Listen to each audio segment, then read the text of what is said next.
NUFC Early Night News with Gary the Geordie Yam Yam, Andrew Bokey, Christina Cage, and Derek the Mighty Wind. Weekdays from 8 p.m. UK, 2 p.m. USA. NUFC Talk.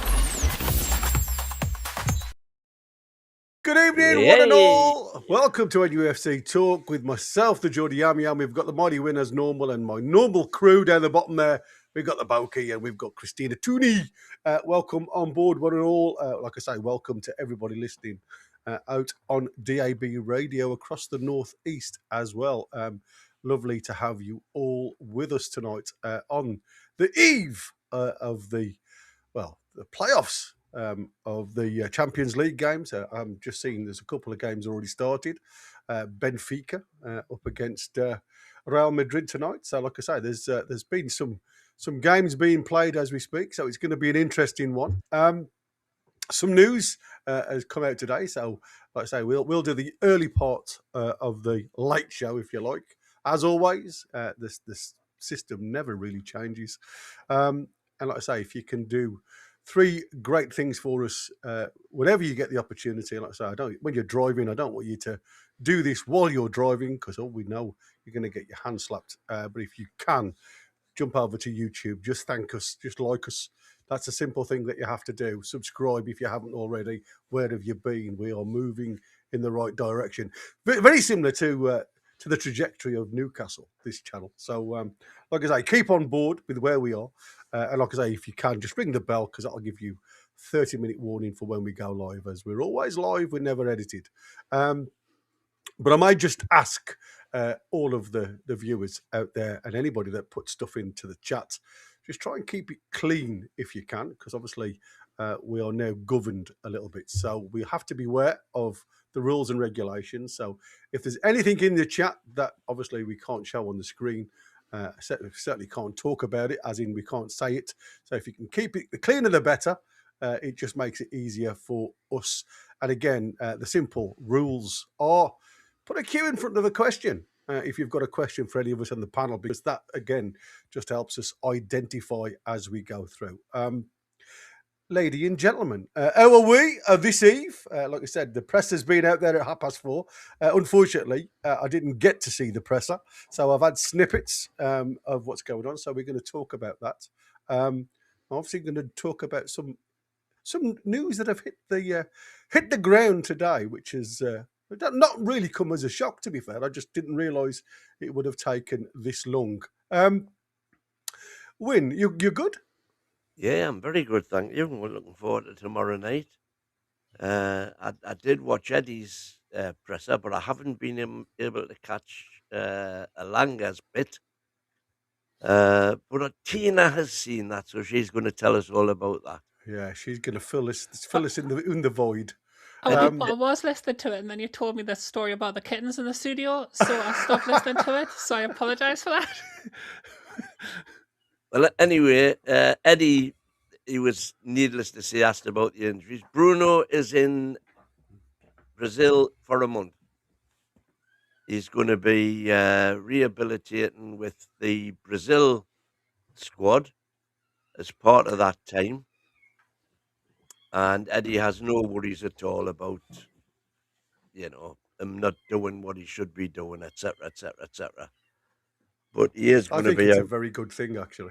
He is going to be out for a while. I think Miley is imminent, apparently, whereas Krafth is out for the season. Hence, John Ruddy potentially making an appearance on the bench, which is absolutely, I don't understand it, to be fair. But go on. I think the Ruddy thing is like I say, it's an old man for an old man. If I'm honest with you, the young ones come through the door free of charge. So it's a case of just putting an extra. And unfortunately, as we've known for some time now, Newcastle just haven't got the numbers to fill all of the squad. So I think he's probably the next available in the pecking order, if I'm honest with you. I was going to say, there'd only be him and Gillespie that could possibly. Yeah, that's what I said. That could come in. Yeah, that's it. That is the only two he's got to pick from. Like I say, I don't know whether he can play right back because he may have to. Anyway, Boki, I was going to say I don't have to do the news now because you've done it for me. Boki, how are you, mate? You good? You looking forward to tomorrow? Good, yeah. Just quickly on the Bruno thing, he said that Bruno would do the first 4 weeks at home, and the second part of his recovery would be the 4 weeks at Newcastle. So it does look like it sounded like they were looking at 8 weeks for him to be out. I was a little bit worried about when he was speaking about Miley. He kind of said, "We're scanning Miley. I'm happy with his progress," but he didn't sort of say he's going to be back soon, or you know. I thought he more or less said that the scans hadn't revealed anything untoward, and it was just a question of the muscle healing. Yeah, I think he said the scans hadn't revealed anything to this point because he's getting constant contusion scans to the muscle is the rumor that's come out. There's a rip for those of people that don't know what a contusion is. There's a bit of a bleed to the muscle from the impact of the knee going into the side of his thigh. Now, you guys have already spoke about the different levels and everything else, and it can be a nasty injury to a point where there could be still some soreness on impact. But apparently, he's doing the running, he's doing the yardage, and he seems to be recovering really well. But I'm with Boki. I do get a bit confused when they talk about dead legs. They never really, and the scans are showing nothing. You're like, well, why is he still getting issues and pain, from this said area? So there's, like I say, these are all things that we'll go through in a bit. Tina, and how are we? Hello. Well, that was short and sharp. I was expecting a bit of dialogue there. Oh, hello. Sorry, Thank you very I much. thought you were going to ask Slam the door in my face, why don't you? Anyway. First of all, thank you for explaining what contusion meant, because I would have been one of the people who would have been confused by that word. And confused by contused. Exactly, whatever Wynn just said. Try saying that when you've had a few. I mean, I can do Italian, I can do Polish. Not so good at translating everything that Wynn and the rest of you say, unfortunately. But yeah, massively looking forward to tomorrow. I didn't catch the Eddie part of the press conference. I watched a little bit of the Alanga, where he kind of mirrored some of the things that myself and Wynn have said for a lot of the season, which is that the potential that this squad has is scary. The word he used, scary. Yeah, which we've said since these players have started to come good, that maybe that quote that Wynn keeps getting thrown at him, which is when he said that we had the best squad that we've had for a long time.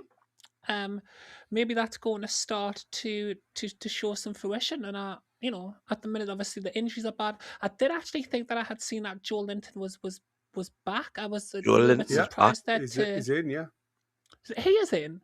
Yeah. All right, I've gotten confused there. I thought at the start of the show you had mentioned that Joe Linton was going. I'm guessing I've got him mixed up with Bruno. I didn't even mention him. I was saving him for me surprise. Oh, I'm surprise! I'm sorry. Yeah. Yeah, I mean, like I say, it's been an interesting day, if I'm honest with you, because, like I say, there's been lots of information out there regarding, who's where. There was a report this morning that, because they jetted off from Newcastle first thing this morning, which was a surprise to me, to be fair, because I thought that it would have gone yesterday afternoon. So there's obviously been a bit of work to do on the training field for the lads to do before they flew over there. Now, the first bit of rumour, and I suppose what we have to probably put right, is the mix-up with Bruno Guimaraes. The first conversation was this morning that he was actually going to train and have treatment or undergo treatment at his old club, Atletico Mineiro. And I think there's a lot of people, again, there was talk about an operation that may need to be performed on this hamstring injury, which again seems a lot worse than when I first saw it. It looked like it was, again, a dead leg area. And again, it just proves sometimes when your leg's in an extension and you get contact in there, how brittle we are when we are fatigued, because a lot of these injuries is just a fatigue injury. So you do get to that situation where you're under a bit of stress physically. So I think what Eddie Howe has done, and there's obviously been a talk to him and his family about what's best for him mentally. And I think, you know, we got to remember, he being on the sidelines, he will feel a little bit alone. You know, yes, he'll come to the ground and have a bit of a, you know, laugh and a joke with the lads. But when you're not involved, the camaraderie does shift mentally. So I think that, for me, is more of a psychological boost for Bruno to go back home, go and get a bit of sun on his buns, and then, you know, recoup. And as Boki said, you know, it's part there, then part back home. And with him being the captain of the team, there's obviously a lot of trust being issued by Eddie Howe to say that, you know, this is what you've got to do. Apparently, there's been a bit of conversation between both clubs. Now, and again, as Wynne said, it's now come out that it's the international team that he's actually with, which baffles me. I'm thinking, well, is it the international physios? Because they'll be as part of a club, I would imagine, if they're not doing international work. I don't know. I don't know the truth. It's either or is the answer. They're either with the international teams or it's with his old club. But apparently he's having treatment there for the first few weeks before he travels back home to continue his treatment in the northeast. But that I mean, to be fair, like I said, I don't think that's going to be an issue because, like I said, we said before it was 6 to 8 weeks. Now it's more in line with a 10-week situation where he won't return. And like I said, there's other issues as well that we need to talk about. But the first conversation, I suppose, I wanted to ask you guys. It's more the fact that, you know, I suppose we better start the show with a big one. I haven't done my ditty yet, have I? You guys have thrown me all over the place. Where Newcastle United have travelled 2,500 miles to Baku, Pep Guardiola is apparently shopping in our right back aisle. Tottenham are circling Eddie Howe like he's the last flat white at a service station, and somehow we're still arguing about whether Jadon Sancho is a redemption arc or a cautionary tale. Honestly, at this rate, it's easy to list who isn't linked with us. But while the rest of Europe watches Anthony Gordon break the sound barrier, we've got Champions League last 16 spots on the line and enough transfer rumours to fill their own group stage. Strap in. It's going to be one of them nights. There you go. I've done it. I forgot all about that until I was starting to get going. So let's go on to the first one then, because this one was, for me, something I expected a little further or a little bit before now, if I'm honest with you. So Tottenham Hotspur, obviously whispers and discussed at ball level that Tottenham Hotspur has shape to their post-Igor Tudor's future. Like I say, they're looking now at a way of making noise and identify a person to fit the structure at Tottenham. And according to what they've written, is what Howe has built at Newcastle isn't a purple patch. It's a structured project, identity, culture, Champions League football, and a trophy in 2025. Spurs have chased momentum for years. What they're seeing here is method. The question is simple to you guys. Would he even look at them? I certainly hope not. I wouldn't have looked at him. I think Tottenham are I think they're in free fall. I don't know. I honestly don't know what's going on there. All of the Tottenham fans in the past have blamed Levy. And he's been gone now for, 7, 8 months. Mm-hmm. And they're still in the same crisis situation that they've always been in. Now, I thought Thomas Frank was a fantastic appointment for them. Mm. But I think it's great. I think it's great news. Tottenham want to come in and get Howe. That's brilliant for us. Not only do we get compensation, but we get an elite manager, and Howe goes and starts his next project. And don't get us wrong, I think at Tottenham he'd do brilliant. He'd set up the structure right, and he'd get them to where he's got us, and then they'd look to replace him. So I think it's great news all round if Tottenham come in for Howe. Tottenham have got not a chance in the world of getting Howe. Well, the You've way got I to think look at about it. It's closer to home for him. It's closer to where he comes from. This is It is his a home now, man. It's a big. It's not. We'll say these things, but if he got sacked tomorrow, there's no chance he's staying in Newcastle. So he'd be closer to home. It'd be, as I say, a big challenge, a new challenge for him, and it works all round. It means we can get, as I say, an elite manager in who can buy decent players. So I think it works all round. As opposed to the elite manager that we've got. I think it's like everything else, though. If he was going to go to somewhere like Spurs, why would you not look at going? I mean, like I say, the England job was there. I know there's a lot of people saying that he wasn't interviewed. I don't think that I'm that foolish to think that there wasn't a phone call or a contact to say what is the current situation. I think the biggest problem is with Eddie Howe being on $9 million a year, the compensation is going to be quite high. I don't even know how long he's got left now on his contract. What's he got left now on his contract? Do we know? It's kind of two, 3 years. I don't think or anybody's 18 ever years? seen the actual details of it, but he was given an extension last year, and the pay rise from 6 to 9. Mm. And the talk at the time, the rumours, I haven't seen anything concrete, but it was 3 years. So I mean, we're going to get good compensation for him if he goes as well. I don't As I want say, it's just compensation. Thank you very much. it's a win-win-win situation for me. Well, We'll lose a manager we'll lose a manager that now can't progress. We can get a better manager in. We get compensation, and he gets to go off and try to do a new project. Still as a hero in Newcastle. And then Tottenham start qualifying for Europe, and we start slipping down the league to where we replace our manager 6 times a year, and are struggling in relegation like Tottenham are now. I'm not sure I would take compensation and trade for that, like Boki, but maybe that's just me. But then he could go into Tottenham and fail. That's the other side. They might have another failure there with Eddie Howe. But that's the thing, though, isn't and it? There's we no might get somebody guarantees in in who anything. takes and we might get somebody in who absolutely rockets up the league. Like And Eddie we Howe. could get another person who goes down like we have with Thomas Frank at Spurs. I mean, that's the gamble, isn't it? Well, it is, but life is a gamble, isn't it? Go for it. Well, it is. That's why you don't. Unless you don't unless take you're already risks. on a sure bet, it is. Huh? Yeah, exactly. We're not sure. I bet this season's proved that. Well, This season's proved nothing yet. I just think at the end of the day, you've got to look at it for what it is, and we mentioned it yesterday, and I didn't realise how good it's been under Eddie Howe, being a team or a squad that are achieving in all 4 competitions under Eddie Howe's tenure. Now, name me a manager that's been at Newcastle that have done that previously.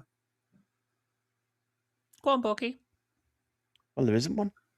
Well, I'm not. so- I've never ever sat here and name me a manager. I've never ever sat here and said Eddie Howe's done a poor job. No, I'm not always saying you sat here haven't, and but praised you'd always him up say- the hills.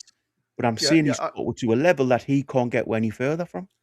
Yeah, but you're saying you can't go through life taking a risk, right? Or not taking a risk. So the way I look at it is if he's knocking on the door in all competitions and taking us further in all competitions than the club has been before, to move him on now to bring somebody else in to try and get us to get to that next level seems to be more of a risk to me, as you're already knocking on the door now.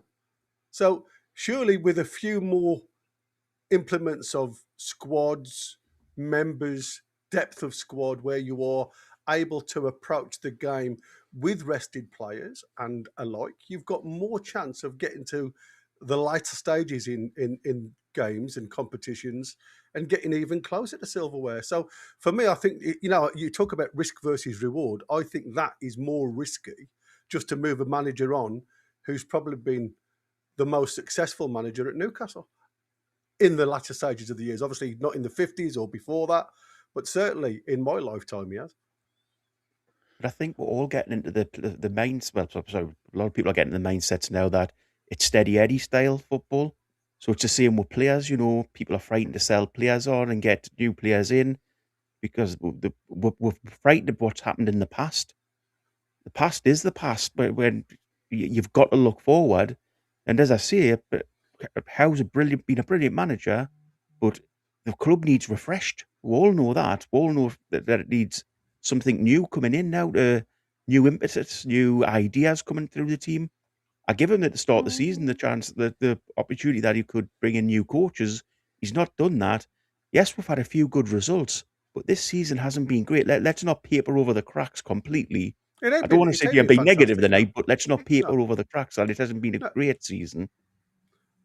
But I think you've got to, for me, like I said, I think the board would be absolutely crazy to get rid of Eddie Howe in our current climate. And I mean, I'm just going to put this one up on the screen for Niall. If they can't manage 2 games a season, the coach ain't going to get us to where we can't.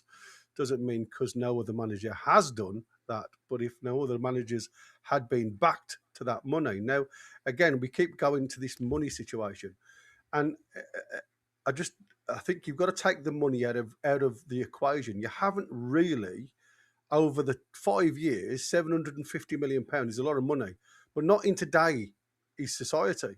When you think of how long it's taken the likes of Arsenal to get to where they are, and they haven't won a lot recently. So again, for me, this is a brand new venture, and what we need to see under Eddie Howe's tenure, if I may, like to see him go into all these competitions with a 25 to 28 man squad and then see what he's like. Because if he can't produce a 3-game week competition with the depth of squad, then I would agree with you. But until I see that depth of squad of quality players, not all going to be stellar players, but better players than we had, I can't agree with it. It's just the fact that you are overachieving with a lesser squad than any other elite team and still knocking on the door. And that's what I said. To me, it's risk versus reward, and I just think the risks totally outweigh the rewards for me. I'd rather see us go into the last 16 and have a chance. We came into this season with at least 22 players in the squad. As you say, different qualities, 22, 23 first-team players, and he didn't use them. At the start of the season, he did not rotate. Who's your 22 players? Oh, but that's going to take off the show. But you can name a double player for every position if you think through it. Yeah. I mean, there is 22 players, but again, we're still talking of players that were here under Steve Bruce that are still in the squad. So we've still got to implement the fact that we are moving players on, but we are still playing with players that were relegation bound at one point. So I still think there's a massive shift forward with probably another 5 or 6 players to come into this team. And then you can start saying, you know what? Now you've got a squad of players that you can work with. I still think the quality of some of these players, we see it with Murphy. Murphy's a great player. I'd love him as a person. I think he's a great man to have, but his quality just isn't there. So when you say we've got 2 people in every position, you haven't got 2 people of quality in every position. You've got 2 bodies, and that's the difference. So numbers don't always equate to success. Nor does money, and money has to be spent correctly.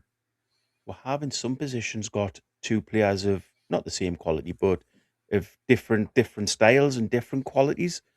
But he still, like the midfield, he didn't rotate the 3 central midfielders a lot at the start of the season. Fair enough, the wingers, he's always going to rotate them, so we'll take that. But even the back 4, he didn't rotate them. And we ended up with injuries because the rotation wasn't there. Yeah, I mean, like I say, there's a gamble whichever way you look at it. I don't think there's going to be an easy solution because, old angry noob gamer here is saying exactly that. The players we need sold aren't worth anything. So and we need to get rid of the players. How do you... Yeah, exactly, with no money. And I think that is, in actual fact, quite spot on. The only way you're going to do this now is by selling on the players that you've done well with in the first place. And, we all go back to the Brunos because I'd never heard of him. As in, I'd heard of him, but not really seen him as that type of player. and alike across the board. So, for me, I just think this is probably Eddie now. We talk about his relegation mentality, and that's why I said when Newcastle took a gamble with Eddie Howe coming into Newcastle because of where we were. I don't think any elite manager, everybody keeps on saying, somebody said to me in the chat that I replied to, because I made a statement about what has the Northeast got for managers to come to. And again, it's not, you're not selling it to me. You've got to sell it to these elite managers that are coming from sunnier climates, and you've got to sell it to the family. I love the Northeast. It feels like Yem to me every time I come north of Scotch Corner. I would never have moved away from there if it was my choice. It ain't. I've still got a mum that I need to look after. So, for me, it's a case of not selling it to me, selling it to these people that are out there. Now, what Newcastle have to offer now, since Eddie Howe has pushed us there, is a different kettle of fish from when Eddie Howe entered the building. So there is a lot more opportunity for coaches to come into the building now. But I think it's nice to see what Eddie Howe has achieved at Newcastle, because now all of a sudden it's not championship sides looking at Eddie Howe, it's Premier sides that were labelled as the top elite six at one time. I don't think Spurs are anymore. Well, they still are as far as finance is concerned. Oh, definitely as far as finances. Quick question to Win and Christina. If we was in the position we are now, but Eddie Howe hadn't been the manager that got with there, so a different manager had got to where we are now, exactly the same trajectory, and got to this point. If you were looking around for managers out there, would you choose Eddie Howe as the next manager for us still? Well, that would depend on whatever he'd been doing for 4 years elsewhere. Well, say he'd had a similar run as what Newcastle have had. So he'd had the same run, we'd had the same run, but he wasn't at the club. You would want Eddie Howe. Well, the point is, if I had a manager who had accomplished what Eddie Howe's accomplished here, I wouldn't be looking for a new manager. So it kind of negates the argument, really. But no, I'm saying if the wheels were to come off, yeah, and Eddie Howe had been somewhere else, if he'd gone to, I don't know, if he'd gone to Sunderland, and they'd had the takeover and whatever, and he'd done the same at Sunderland, then certainly I would be looking at him. So you wouldn't look for, if he had got to the point where we are now, you wouldn't be looking for a more elite manager than that to take you forward. Like who? Well, likes of a Fabregas, likes of a Mourinho, somebody who's been there, done it, and somebody who you know is going to win your trophies over the next couple of years. But Mourinho has passed his sell-by date, man. Yeah, Fabregas is a shout, but are we going to win in a race for Fabregas?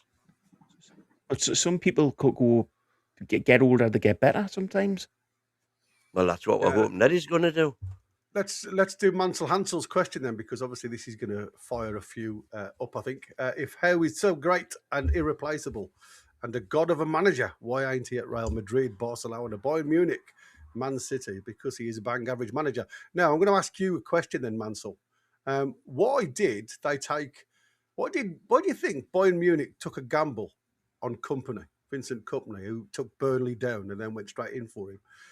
Is it because he's a bang average manager, or is it because he was a fantastic player and they took a gamble on his management? And I think the biggest problem with Eddie Howe, and I do, like I say, like to beg the pardon when it comes to stuff like this.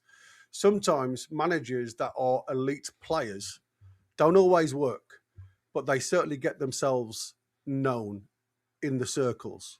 And like I said, when Vincent Kompany got the Bayern Munich job, wasn't because of his management style. It wasn't anything to do with him being an elite manager. It was because of his mentality towards the playing, and they thought it would come across on that scale. So, and again, you've got into a side full of superstars, and for me, that is the biggest thing. It's not the fact that I'm not saying Eddie Howe is the world's best thing since sliced bread. All I'm saying is I believe in my heart of hearts, and that's what I believe in.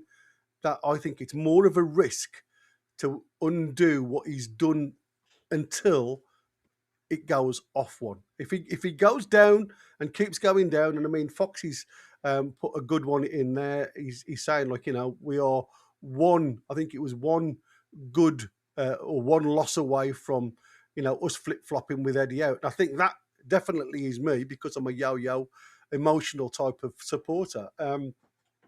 I say what I see, and sometimes it ain't the nicest things that come out of my mouth. But like I said, for me, I just think sometimes it is easier to see what we've achieved rather than what we haven't achieved. And the fact that we are knocking on the door means the world to me. And that's not looking back. It just means the world to me as a supporter now. And like I said, there's going to come a time where Eddie will move on, whether he moves on because there's a job around the corner that he just can't say no to. The England job, well, we know that's out now. So how many other jobs is there for Eddie Howe? I don't know. But Tottenham are interested. Like I said, it means now he's in the shop window. And there will be, like our players are, they're all of a sudden start getting picked up. There will be a team that maybe just lights the eyes up of Eddie Howe. Maybe Bournemouth again, who knows? What's your thoughts on that question? Tina, on the name. Tina. Sorry, Tina. Sorry, no. I was just going to say that the biggest worry for me in regards to the Tottenham side, before I get on to the answer to the question about why these big names aren't, why he's not the manager of one of these clubs. The worry for me is if he was to go to Tottenham, that's not him going on our terms. Like, when Eddie Howe goes, we need to be ready for him to go. We need to have a replacement. I mean, even Bogey, who's been very much in the Eddie out bandwagon for, I mean, it feels like 84 years now, to be honest with you.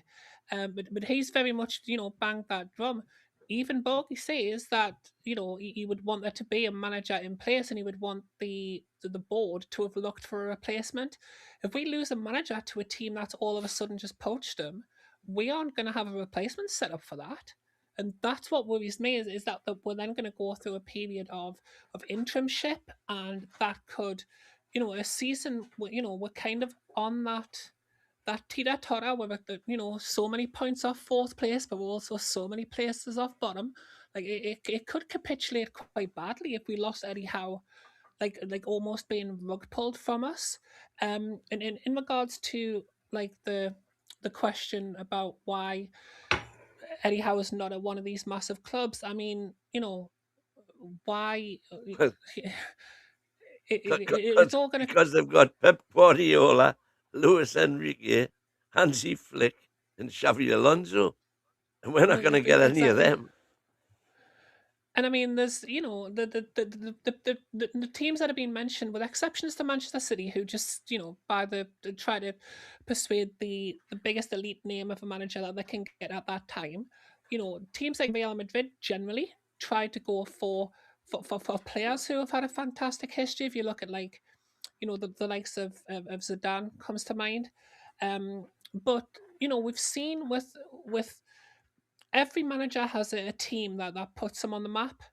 I don't think Kevin Keegan did as well anywhere else as he did for Newcastle United. Vincent Kompany's been mentioned. He's shown that he's a fantastic manager, whereas in the Premiership he didn't look like all that. You could potentially put Pochettino in that list as well. Maybe even Big Ange. There are certain managers who they fit a team and it works. And for me at the moment, Eddie Howe works at Newcastle United.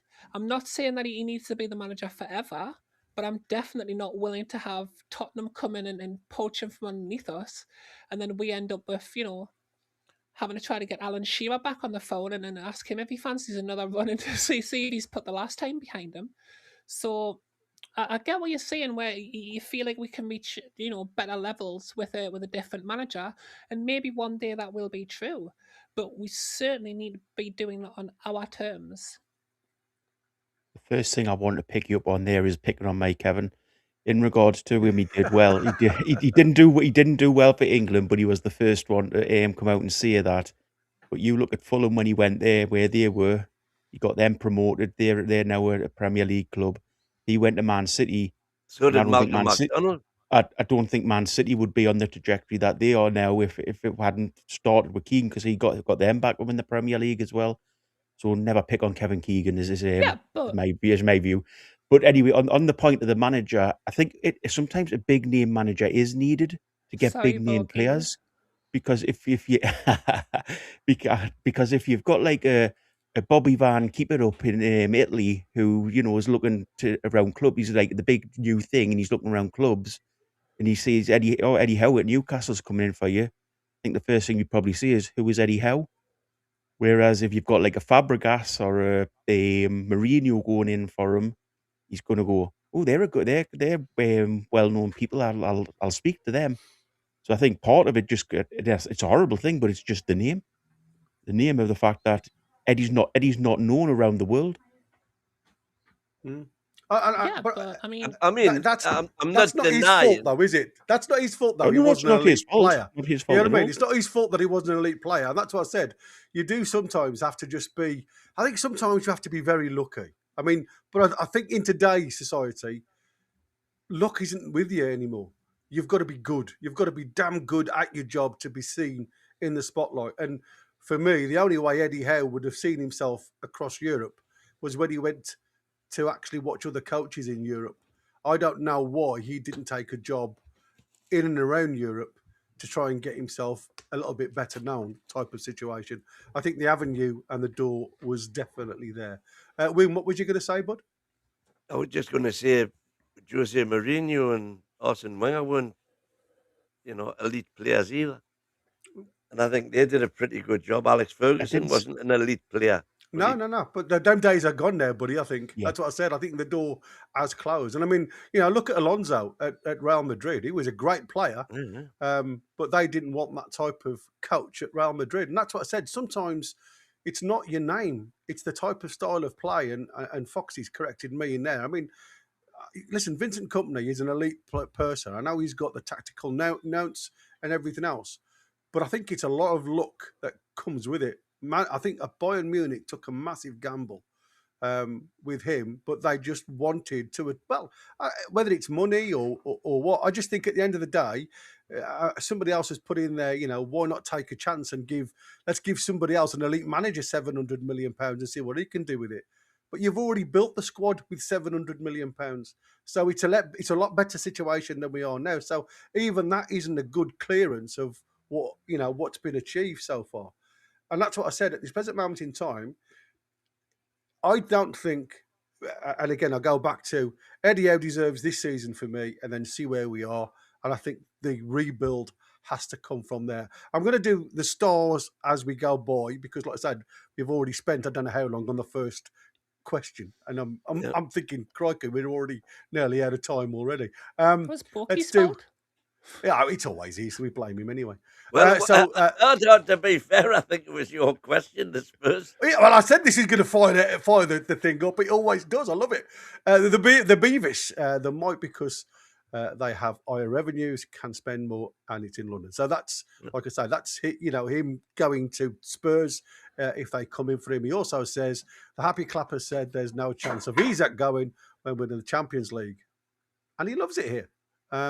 And again, you're never going to stop people going anywhere if that's what they want to do. By the way, it wasn't the Happy Clappers who said he's staying. Yeah, it was Piff. It was indeed. Spurs recruitment had been shocking over the last few years, and any manager would struggle. And I think that's true as well. I think since they wanted Levy out, they haven't really hit the ground running. Beavis has done a lot of chatting. I watched how refused to talk with his ambition beyond this season in an interview last week. That's exactly what he said. Like I say, I don't think they've come knocking at the door at the minute. I'm saying they have put him down on a short list of names at the end of this season. Quinny66, Edwina's going nowhere just yet. I reckon he has one more season in. Johnson Southam, Tina, I love your loyalty to Eddie, but Boki might have a point. There you go. Davy Boy, Don't agree with Boki. The longer the tradesman works, the better she becomes. Same with Football Manager. There you go. There's somebody with them all the time. We are still in February. A lot to play for, says Foxy. It's pretty simple. If Eddie gets European football for us next season, he'll carry on. If he doesn't, then he should be a big question mark. And again, I think that is absolutely right as well. I think that speaks a lot of common sense. Niall's asking, you integrate youth like Man City to supplement the first team. Shahar, Neve, Alex Murphy, Park, not even getting a sniff. And that's another great point. I mean, this has been brought up many a time by Boca. You know, these players have been there. They're with the squad in Azerbaijan as we speak, in Baku. So, you know, will they get an opportunity to play? I doubt it very much. And this is Fox's from earlier. You're only one result away from crisis in this game. And if Carabag somehow eliminate us, some of the Howe fans flip-flop again to Howe out. Already happened a lot so far this season. Yeah, I'm one of them, buddy. I'm definitely one of them. And Noel Powell again. How do we attract top young players when they can't see a pathway to first team under this coach? And that's something that needs addressing. And again, you have to ask yourself, what is the quality? And I'm going to go to some of our, if we have time, because like I say, we have already probably played 10 minutes too much on this one. But I have got some information of what's happening with the youth that are out on loan. So we'll try and get onto that. Even Man U are struggling to get a top manager. There isn't one, says Steve Waldo. Battle blogs. Eddie Howe is not a big name. Foreign players haven't a clue who he, especially his backroom staff, Andy Howe and Tyndall, etc. They're not good enough to become elite. I don't think anybody calls them elite, and that's a thing. This is a funny one. If Tottenham do take Howe, we just take Regis off the Mackhams just for spite. They'd sack him in the process for no reason. Just sack him. So go on from stable manager. This is angry noob gamer. Go from a stable manager who's bringing UCL games to SJP, competing in cups and leagues, to a seasonal manager chopping and changing players like the underwear every time a manager gets sacked. That's what I said. It's a risk. It's been critical of how this season. We've been there before. I'll stay consistent, saying that he still deserves a season. That's Steve Waldo next. As a fan base looks at the games coming up, we could only have dreamed of that a few years ago. Dreamed of a few years ago. Show some loyalty, says Steve. There you go. That was all on that point. I think, like I say, we need to brush it on. But like I said, it's always an interesting contest when you talk about Eddie Howe and whether he can or can't. It looks like PSG have come back from 2-0 down to 2-2 for anybody interested. Because they were 2-0 down at one point, I believe. And now it's 2-2. Missed the penalty. With PSG and Monaco. And that's how these games can flip. I don't think it's going to be that easy, I must admit, over in Carabag, but that's going to be another story we're going to come to if we get time. So let's get on to the next question. So we've got Pep Guardiola reporting Tino Livramento to fix a problem position at Man City. Despite injuries, ACL in 22, hamstring this season, Pep sees him as a long-term right-back solution, which tells you two things. One, Tino Livramento's ceiling is enormous. And two, Newcastle's recruitment team don't mess about. When they see a talent, they go get them. Do you think then, as we've heard with this Tino Livramento situation, it's still not really being seen in and around Newcastle, as in the stands watching the team or anything like that? None of the cameras have panned on him. I believe he's obviously getting treatment within the physios, which is it part of the contract anyway, agreement. But do you think him being quiet now throws a little bit more coal on the fire for his potential move away from the club in the summer? I think it depends on his fitness. And then I'm assuming if he's fit, he'll certainly be on the England plane to the World Cup. And then if he has a special World Cup, as we all know, money talks, and the bottom line is we just take as much as we can get if he wants to go. Hopefully he might not want to go, and that depends on how we do this season, of course. But, if Man City come calling, Real Madrid come calling, if Barcelona come calling, PSG, Bayern Munich, you're going to go. You're only human, and why wouldn't you? And I would just wish him well, as long as we get a huge... A decent wedge for him, aye. Yeah, that's the one. He's done some of the videos for NUFC, hasn't he, for the club where they do these little challenges. He did. I think the last one I seen was where Dan Burn was questioning him and Hall. So it's not like he's not He's not in and around the town. But as Wynne says, it could be that Newcastle United make the choice to get to sell him, not him himself. Yeah, Maybe well, if offer comes in I mean, that's too as high, Supermax says, or not we've sell. got to learn to trade. Yeah, we have. It might be an offer comes in that can't be refused, and we decide to sell him. And to be fair, that would be a progress for us, because it shows that we are willing to sell players if people come in at the right price for them. Yeah, I think I think it's all. But I don't want to sell players. Well, I'm with you. But the problem is, we are not a club under this blooming, hard rail, as we keep saying, that we can't. I don't think we would be able to compete like we are doing if we don't. And that's the problem now. It's more the fact that we've just got to tread water for a little bit. That's the way it looks for me. And hopefully, if you win something, it certainly changes the attitude towards players, because again, players go to the likes of Man City because of silverware, or the higher chance of silverware, more cash, things like that. Newcastle at this present moment in time still have their hands tied when it comes to cash. And again, when it comes to that squad cost ratio situation, we all know a lot more of how much flexibility Newcastle have when it comes to the wages type of thing, and whether we can go for more elite style of player, because I still think I think it's above us at the minute. I really do. There's been another interesting little bit of news, and we talk about a curveball, if you like. There's been a report out today linking Newcastle and Spurs, to be fair, with Jadon Sancho. His time at Manchester United hasn't worked, and obviously he's been shifted around quite a lot. Didn't work at Chelsea. Doesn't really seem to be doing a lot at Villa. 12 goals, 6 assists in 81 games after a 73 million move from Dortmund, where he was an absolute talent there. Consistency, well, that's a debate, isn't it? Is that smart market opportunism, do you think, or an expensive nostalgic trip? Because for me, it's a nostalgic trip. He was a good player. Well, he certainly is a good player in a certain system. Just hasn't seen the same player since he's come from Manchester United. It would depend on the price, I think. How old is he you now? would take Jadon, would you?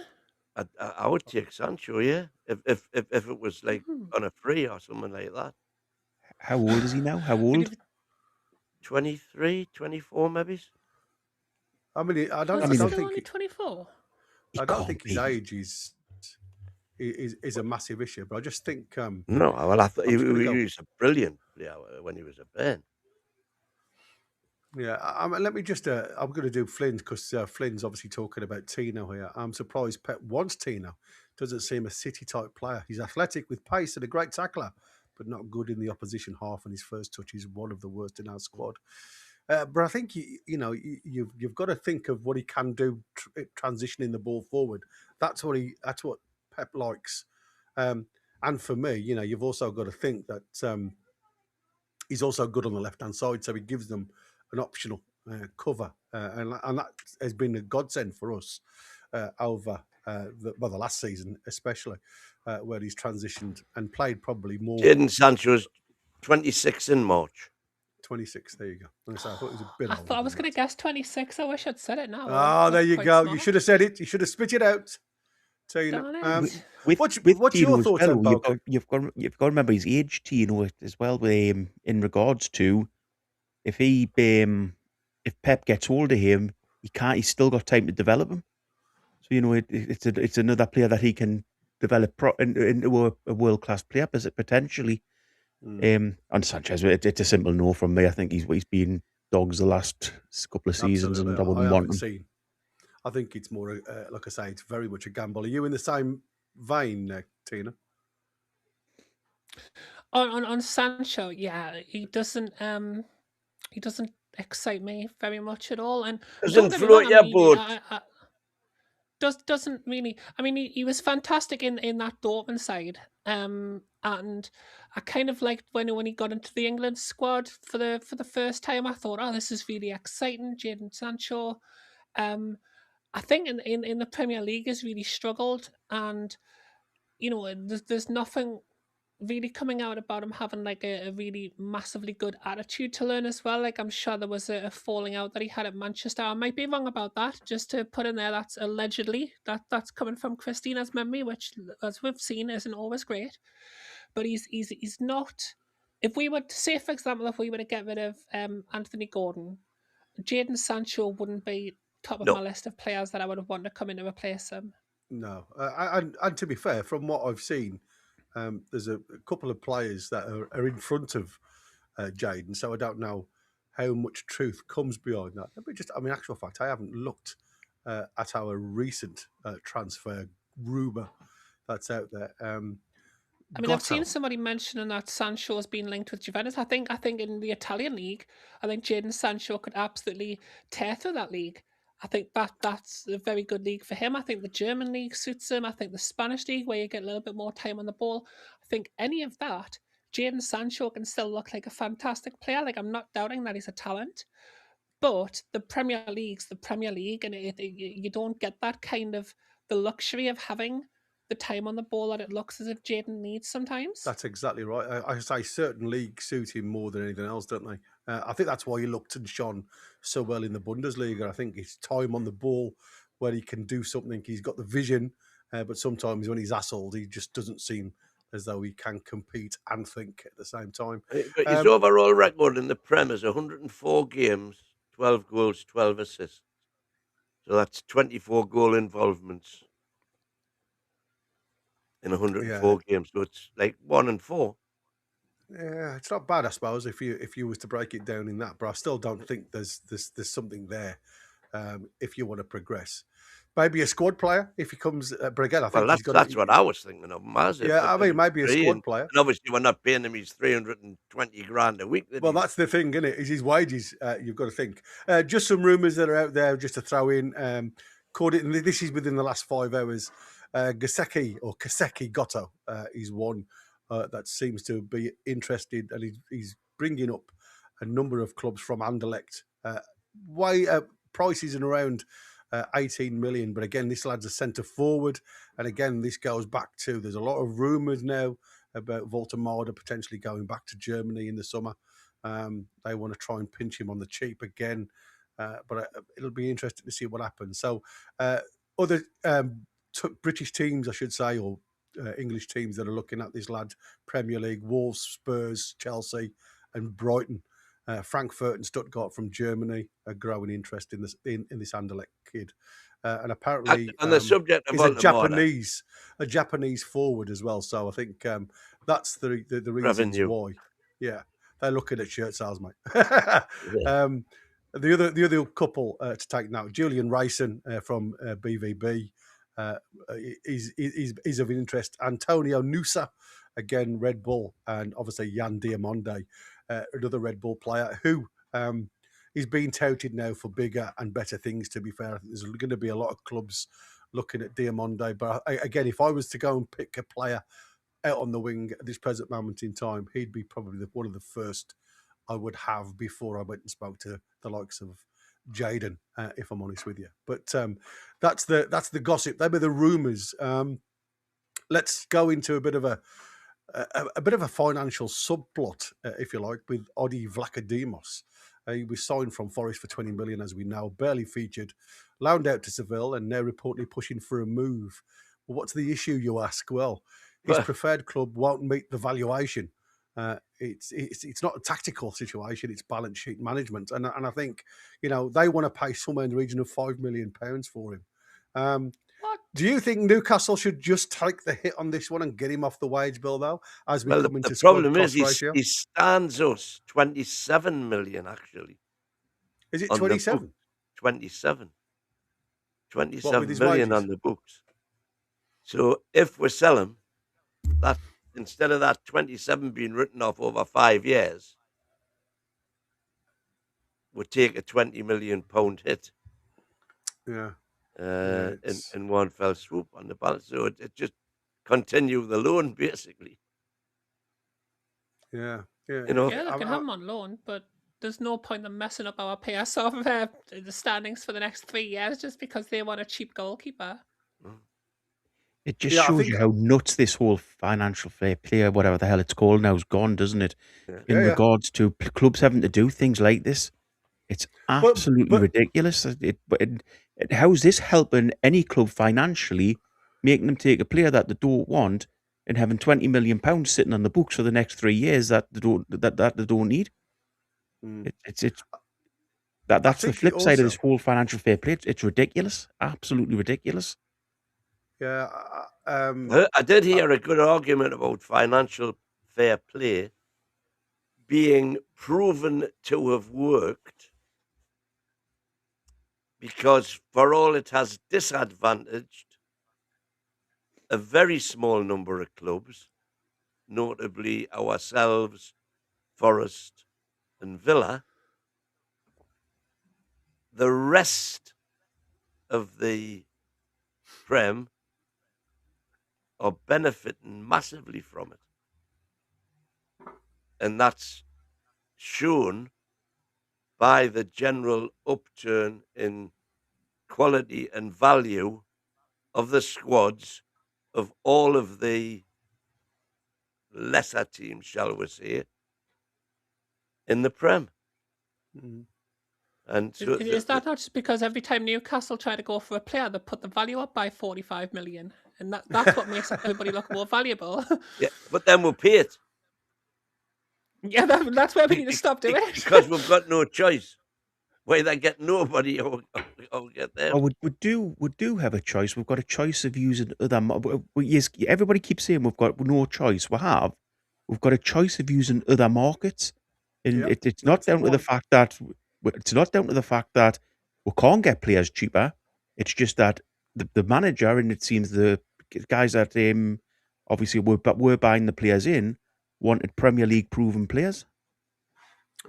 Yeah, and again, I want to see more of this. And like I say, Mansell Hansel's throwing this one in. We need a manager who will let the DOF find hidden gems from all over the world, who only knows players from the Prem and overpays massively for them.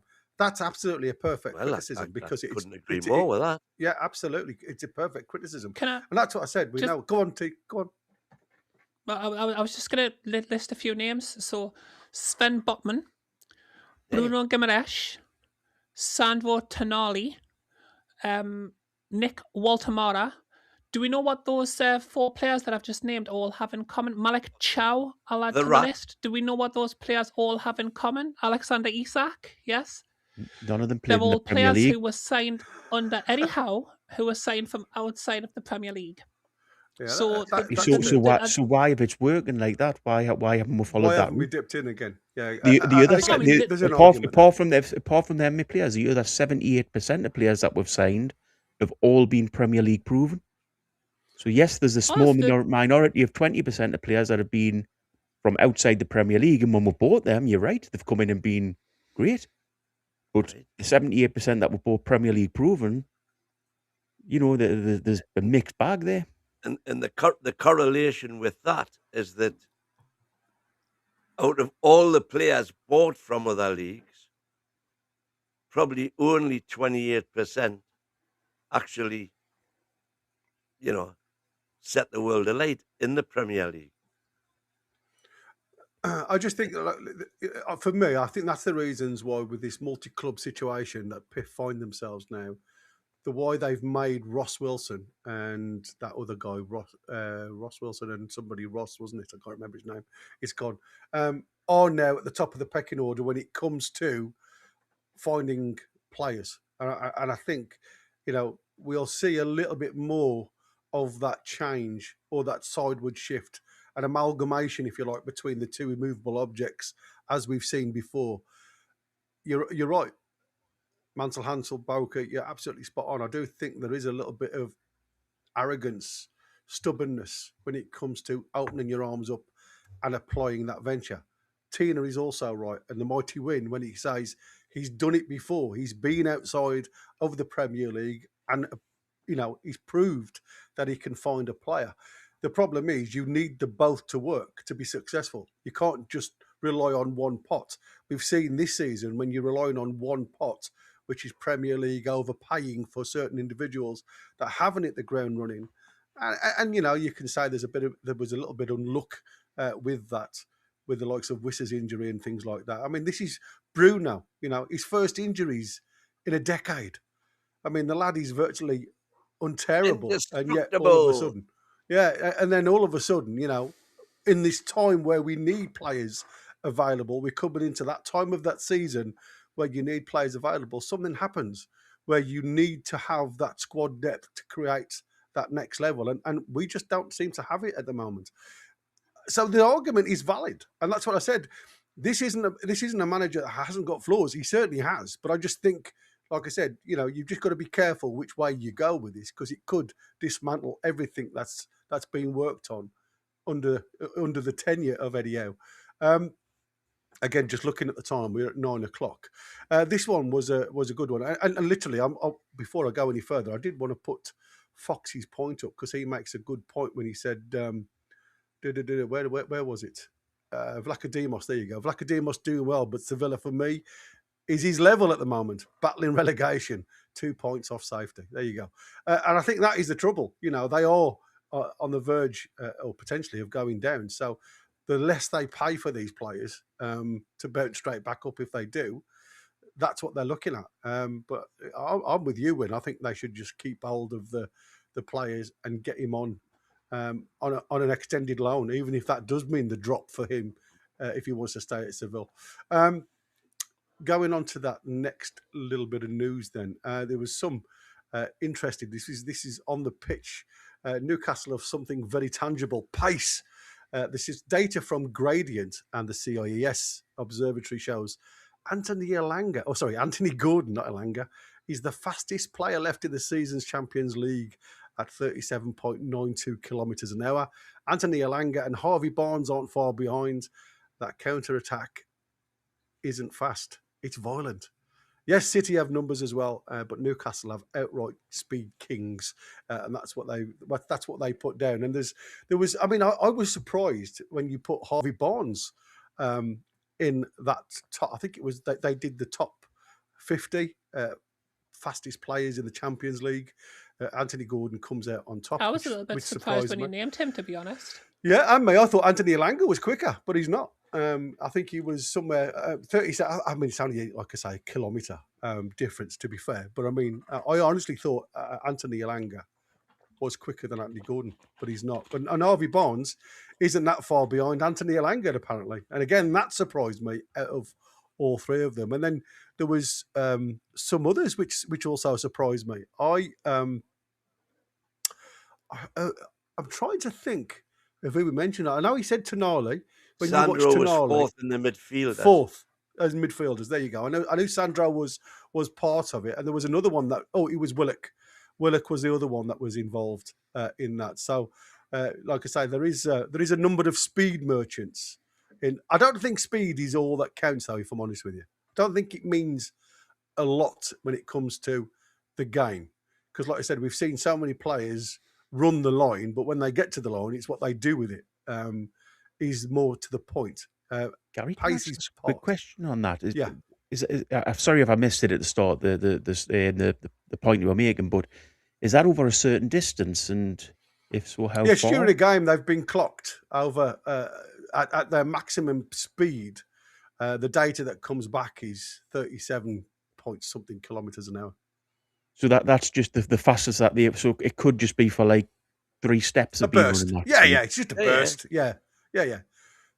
It doesn't mean, as I said, it doesn't mean nothing in the game of football. Absolutely. I certainly think if you put Barnes and Elanga and Gordon into a 100-meter race, that Elanga would win. So I would have thought so. You think Elanga would win? Well, the way he was training like an athlete at the start of the season, I was going to say, you would definitely think more he like would. an athlete. But I'm not just sure that did him any good if his form at the start of the season was anything. I'm not saying it does him any good, but I'm just saying that I think between them 3 players, it just taking it from our team, it's the wrong way around. I mean, you would think Barnes would come in a long way back in third, and Gordon would be a little way back in second. Okay, yeah. I can see that. Agree. I can see that. Yeah, I understand that. And like I said, for me, it doesn't mean anything. Pace It's just what they've actually been clocked at in an actual game situation. Yeah, exactly. I mean, it's like I said, it doesn't matter what they've achieved with the ball when they've got to the destination. I mean, they could have lost it during that sprint, but it's just nice that we're on top with something. Injury-wise, then, it's less glamorous, I suppose. Emil Krafth is likely he's finished for this season, and obviously finished for the club because there's the talk on the time, if you like, is that his contract will not be extended any further. It's up in June, and like I say, he may just be quietly pushed through the side door. And if you add Livramento, Fab Shaw, Sven Botman to the treatment room, and again, Sven Botman suffering with this back complaint, it's very cagey when they come up with some of these injuries, because they just say the Rolls Royce is back in the garage. Back in the garage, yeah, exactly. Can I just say on Krafth, I hope he isn't just slid out the door, because he's never been a great player forward, but he has been a good player forward. He's stood up at times when we've had injuries in the past. Yeah. He's been a good servant to the club. I hope he does get the little bit of recognition he deserves for the time that he has had here. Yeah, I think you're right. I think, like I say, for me, he's a model of professionalism for me, because, like I said, the lad is a bit part player, but you never see or hear anything negative ever. You know, every time you see the lad, it doesn't matter how many minutes he plays, he comes on, he's smiling, he goes off, he's smiling, he's with the lads. Let's give him another 2-year contract. Come on. But that's what I said. You've got to stop the sentimentality, haven't you? You've just got to move. I wasn't being sentimental until you two said that. Now I want him to stay. Keith Gillespie, our fastest ever right winger. You know what? He was rapid, but he didn't ever look to me as though he was that quick. Keith Gillespie. I think the clock Keith Gillespie when he was running away from Shearer. He was the fastest player ever. Oh, that's classic. That's one off the post. That is lovely. I love that. But I mean, like I said, I didn't realise he was that. He's that good. But you're right, Blokes. For me, I hope he isn't one of these lads that just gets shunned out the back door. Yeah. A Lascelles, if you like, because that's literally how it feels with Lascelles, doesn't it? The lad who literally gave a lot for the club, and like I say, he's not the bestest player in the world, but he was with us till he wasn't, if you like. And like I say, never complained, and I can't help but applaud that. I mean, what's your thoughts, Win, on Krafth? I'm just looking him up right now, and he's been with us now for 6 years past June, and in 6 years he's played 5,200 minutes, which is the equivalent to 60 games. So 60 games in 6 years, it's 10 games a year, isn't it? And that's really what it's been, because he's never been a starter, you might say. But he has been a servant to the club. He's never, one goal, one assist, and all that time. I mean, he's a full back, so you don't expect a lot, but you sometimes get a bit more than that. To be fair, though, if we didn't do anything for Lascelles when he left, I mean, he was, as much, if not more, of a servant for the club than Emil Krafth's been. Yeah.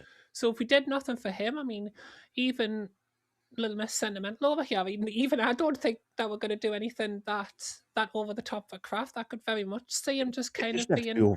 I think he's had a good living. It doesn't have to be over the top, but it's just at the end of the season when they do the final parade around St James's Park, just make sure he gets a bit of a ripple of applause as he goes around. Just as I say, it's just the right thing to do. And you're right, Lascelles should have got to that. I think it's always hard when players go on the last day of a January transfer window. Yeah. Doing something for them. Give him a cake. No, don't say that. Never bring him back. But give him a cake. He can come back and visit. Or he can come back and visit. Yeah. Give him a cake. Give him a cup of tea. That's what I like. A cake and a scone. I mean, to be fair, Krafth's on 55 grand a week, and 13,000 a week bonus, so he's on 68 grand a week. It's not bad. Yeah, no, it's not bad at all for somebody. Well, that's what I'm saying. I mean, imagine what Gillespie's on, the goalkeeper. You know, I mean, it's peanuts for making a cup of tea. It's peanuts for making a cup of tea. And talk about scones. I wonder how good his cooking is, because he should have plenty of time to do that. Now, let's move on then. We've got the last 15 or so minutes of the show before the lads come in on the evening. It's I suppose the stage shifts to Baku. Newcastle travel 2,500 miles to face Carabag in the Champions League playoff first leg. Win this tie, and it's either Barca or Chelsea next. And that's obviously that one of those, whoever they face will be at home first. So a tricky away leg, whichever one they face. But they've got a tricky leg to go with there, because these lads aren't simple at home. They are very difficult to beat. Howe says it's about embracing the moment. Well, he's right. These are legacy nights. It's really funny, though, because we saw the lads this morning all coming up the stairs to the plane, or approaching the plane in their new attire. And this apparently is the what you call the original collection for Newcastle United. It's being sold tomorrow at 9 o'clock, if for anybody who's interested. Another bit of merch that's come out. That's the third one this season. Is this a limited edition as well? I would imagine it is. It's just for Carabag. There'll be another one once we face Chelsea. You know, the worst thing is, this isn't even like a Newcastle unique type of thing. Newcastle unique type of top. It's just a standard Adidas top with a badge of Newcastle put on it.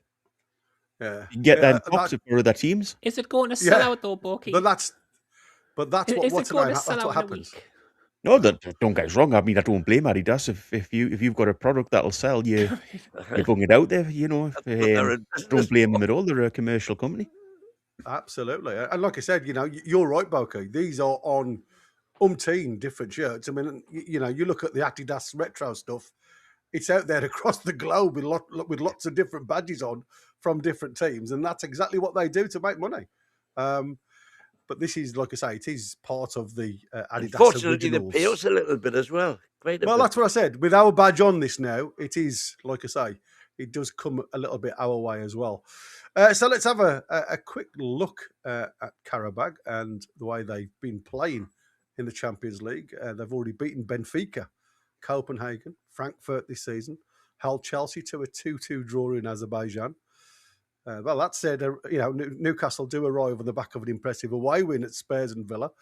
And we'll see this as a chance to assert their quality against defence that's conceded 21 goals in the league phase. Joe Linton is back, as Wynne said at the start, with the squad, and it could feature.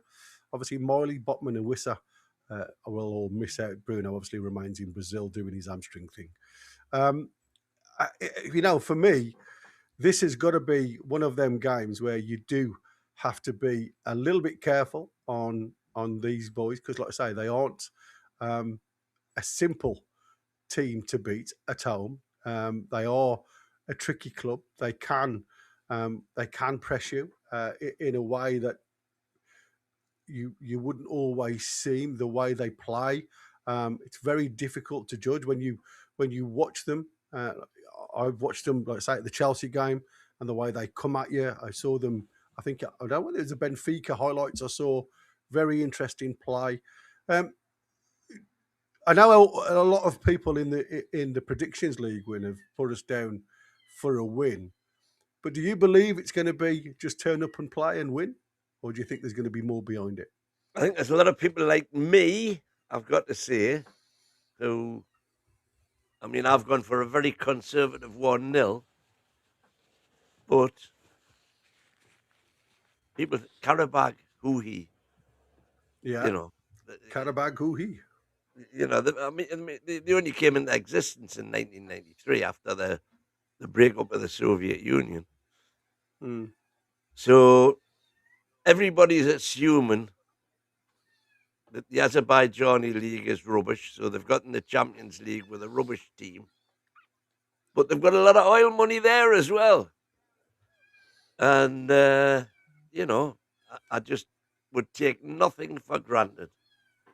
Mm. Eddie, in Eddie's presser, he chose not to try and pronounce the name of the centre forward who he was afraid of. He was asked specifically whether, and he said number 9. And I checked up when I got in tonight who the number 9 was. A guy called Montiel, but according Teal. to transfer mark, he plays centre mid, Yeah. not centre forward, even though he's number 9. And that, Oh, so does Eddie mean number 9 is in the position? well, I'm Well, assuming that's what he he meant. plays 10. Yeah. He's an attacking midfielder. He plays just off Duran, who plays up top. So down the left-hand side, a couple of players that you've got to start looking at is Zubair. He's a good player down the left-hand side. They seem to build very much like Newcastle. Their left-hand side seems to be the side that they like to build from. I'm not saying it's the most dominant, but they do like to build. Medina from the back, he's okay with the ball. Jafar Kaleliev, I think his name is. So his name is Jafar from now on. Jaffa, Kuba down that left-hand side. Jankovic is the left side of the midfield. Montiel then sits in between. Played very similar role to where Vlachodimos played against Aston Villa. Just bouncing 8 to 10 role. Very good. Then you've got Bakali, who's, again, another midfielder, deep midfielder. Silva likes to get himself down, but it's Jaffa who's the one who will just keep running down that left-hand side. We have to be careful. Whoever's playing right back will have to be aware of Jaffa and Zubair because, like I say, they will push on and they try and overload. So we have to be, on our toes when it comes to that type of situation. Our continental guru, Foxy, there, saying Leandro Andrade is the other one I would mention after Duran. Yeah. I think we can safely see who's playing right back up for Newcastle tomorrow. Yeah, because Eddie you Howe can. just about said it in the Yes. press conference, didn't he? Yeah, He you said can. I've only got one, so he's playing. I think Well, with tomorrow, it's important for the rest of the week, which is an obvious thing to say, I know, but for the next week or two, in regards to if we get a big win against them, it means we can then, so we get like a 3-4-0 by playing with best team against them. It then means we can make a choice between Man City and Carabag the midweek, the week after, the next week. So if you get a big win, you play your best team against Man City again, and then if you've got the comfort of a big lead, you rest players for the next round of that tie. If you don't get a win, you then probably think the Man City game would take a chance and rest players then, so that we're first team ready for the second round of that tie. So it's a big week in regards to this big game in regards to the next couple of weeks. Just how you play the teams that you're going to be playing. Yep. Yeah, you're right. I mean, like I say, for again, there's Connor's just sent. There's lots of rumours out that the predicted lineup will be Pope, Trips, Chow, Byrne, Hall, Tonali, Willock, Ramsey, Gordon, Elanga, and Volta-Marda.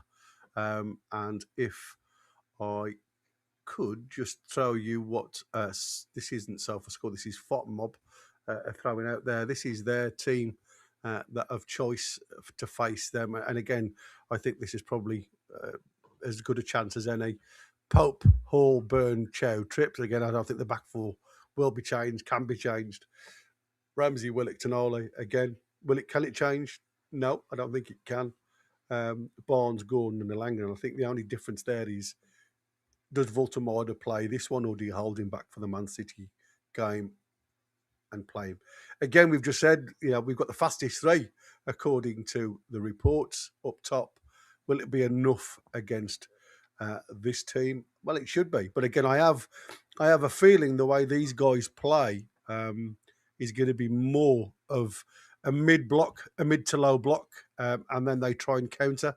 A lot of the times, from what I've seen, they haven't had a great history against British teams or English teams, I should say, in the past. I think, if memory serves me right, they've lost all but 2, drawn, and then won 1, I think it is, out of the 10 times that they've played. And again, I'm going from memory, so that could be slightly wrong. But that's something like their record. but recently they haven't fared well against Premier League sides. Chelsea, they did play well, but to be fair, watching Chelsea, they did seem to be playing in second gear for a majority of the game. It wasn't full pelt. So, like I let's said, not forget, it's only 3 weeks since Liverpool took 6-0 against them. won Yeah. 6-0 against them. Exactly. Yeah, I mean, like I say, I don't think I don't think you can write them off, but I also don't think if Newcastle turn up with the mentality, it should be an issue. Have you managed to see any of the Carabag games during their phase return? The group stage, if you like, the league stage. I watched a good bit of the Liverpool game, obviously, when it was on. Admittedly, whilst we were doing a show, but I had it, I've got it on in the. That explains a lot. Thing. So I watching the goals, and I watched the highlights afterwards. But I've not seen them play. Very pedestrian at the back for me. They were just and if with your stats there about the speed of our front trio. Yeah. There may be trouble ahead. And while there's moonlight and all that, yeah. You haven't watched them at all, Boki? No, I've not seen them got at all. Any info? Nope, Madrid nothing. have just gone 1-0 up against Benfica. And Monaco are down to 10 men, according to Kenny. Thanks, Kenny, for the updates, buddy. What's the Monaco there you score go. now? I don't know. I haven't seen the scores. With somebody in the chat. Still Monaco PSG. That's what I've got on. Oh, 2-2 you've got there, yeah. So yeah, I mean it is an interesting one when it comes to, like I said, Eddie Howe's contract runs until the summer of 27. By the way, if anybody out there was interested in that, Right. and you was talking about what Alanga was saying. I was going to say I was just going to bring this up because there's been a number of reports about Alanga and why he hasn't quite hit the ground running. And what Jordan Cronin had written on X is, I said it from the beginning since I got here, the Newcastle fans are the best fans in the world. The support is unprecedented. It's just unique to be part of that. To hear them chant my name is always amazing. But the Chronicle have come out today, and I don't know whether this is anything to do with his involvement, but they're asking him about whether his form is any relation to his Isaac leaving. And he turned around and says they still remain big pals. And like you said, he says about his patchy form at the start of Newcastle career was down to adopting to a new life on Tyneside. And he said Eddie Howe stated that Newcastle fans needed to show Alanga more love after this his tricky chapter, if you like, and his consolation goal against Man City could be the start of better days coming forward. And then They're all starting to come good. Yeah, he was asked about Isaac's departure, and he said, I still get the opportunity to play with him at national team. He says, but it wasn't too difficult for me with Isaac quitting. In football, when you move clubs, there's an adaptation period. There are different styles, different relationships on the pitch, but I see that is the norm. I am learning every single day. I just need to stay patient and committed. It will show in my performance on the pitch, I'm sure. I just need patience. And that's kind of echoed what Eddie said, that his attitude has been absolutely first class. Yeah, and he goes on to say the squad has huge potential. It is such a unique squad. It is one of the tightest I've ever been involved with. We are all in it together, and that shows, and that is starting to show on the pitch now. We focus game by game, and we can't look into the future. We have really tough game against Carabag here. Time will tell how far we can go or win it. This club is ambitious. Oh, sorry, mate. I'll let you finish. No, that's all right. I was just going to... No, go on, Gary, I'll let you finish. He says, this club is ambitious and we don't come into competitions just to take part. We want to go as far as we possibly can. We have prepared well, and hopefully we can go out there and put in a performance. There you go. I'll let you crack on, mate. What was you saying? I was just going to say, I know all that sounds great, but you've got to think, none of the Elanga's never going to. Well, so firstly, Eddie Howe and Elanga's never going to come out and say he's been absolutely terrible since he got here. He's rubbish. He's not going to improve. That's never going to happen. And Elanga with the fans, he's not going to turn around and say, "Well, the fans haven't helped us settle in." Yes, I miss Isaac loads. And the players that I play with, none of will get along. You old cynic, you. So they're all just brilliantly made. Well, I'm not, but they're just all just really well media trained. So you're never going to get anybody come out and say anything like negative or bad. To be fair, the Newcastle fans were really good to Elanga. Like, we were asked to get behind him, and I think most fans of the stadium did, and it showed him a lot of love. And I think that just happened to coincide shortly after that, when he did start looking a bit more like the player that we thought we had signed at the start of the season.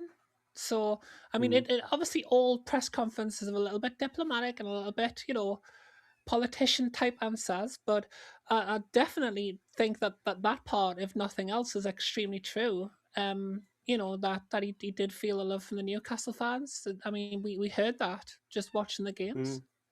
The problem is with Elanga and with the likes of Ramsey and Wissa, we signed those players to be first team players. We signed them to set because they were already playing in the Premier League, to be able to just come into the first team and it not be too much for them to adapt. We're now looking at it that it's probably going to take them the full of this season, all three of them, to adapt to our style. And if I'm honest, I'm really, really worried about Wissa. I think we might have. Wynn talked about a silver bullet. I think we might have bought a lead dud there, to be perfectly honest. The other two are looking okay, though. I'm going to go out on a limb, and I still think, as long as he can get fit, Wissa will still get 10, 12 goals this season. Yeah, I do think. I'm not saying he'll turn good this season, but again, people sometimes forget that football is also a mind game. And you listen to Alan Shearer's, some of his, when he was going through a dry spell. He says sometimes the hardest part is to get over that dry spell, because you're always overthinking. When you get in front of goal, you start snatching at chances that would have been, easily tucked away when you're on form. And that plays on your mind. It's not always about technical and the way you approach the ball. It's just how your mind is. You see the ball coming and you just put your laces through it.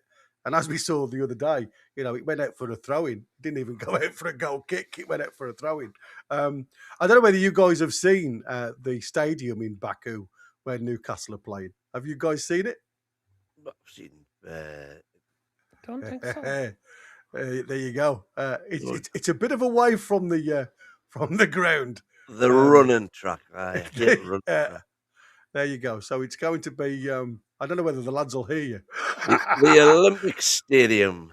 It is indeed. Looks like West Ham Stadium, doesn't it? Looks like the pitch is pretty miles away from the fans. Apparently, it's 2 minutes away by telephone. No, that's a joke, isn't it? And then called yourself I'll tell you, I love you more and more each time we come on. You come out with some crackers.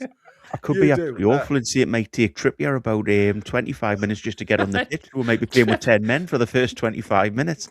Trippier's not starting this game. All I can say is I hope Elanga goes on the right track, because, if he gets on the outside lane, because he's been training that way. Anyway, the gaffer's in. Welcome on board. The Christy American How's it going, lads? How are you?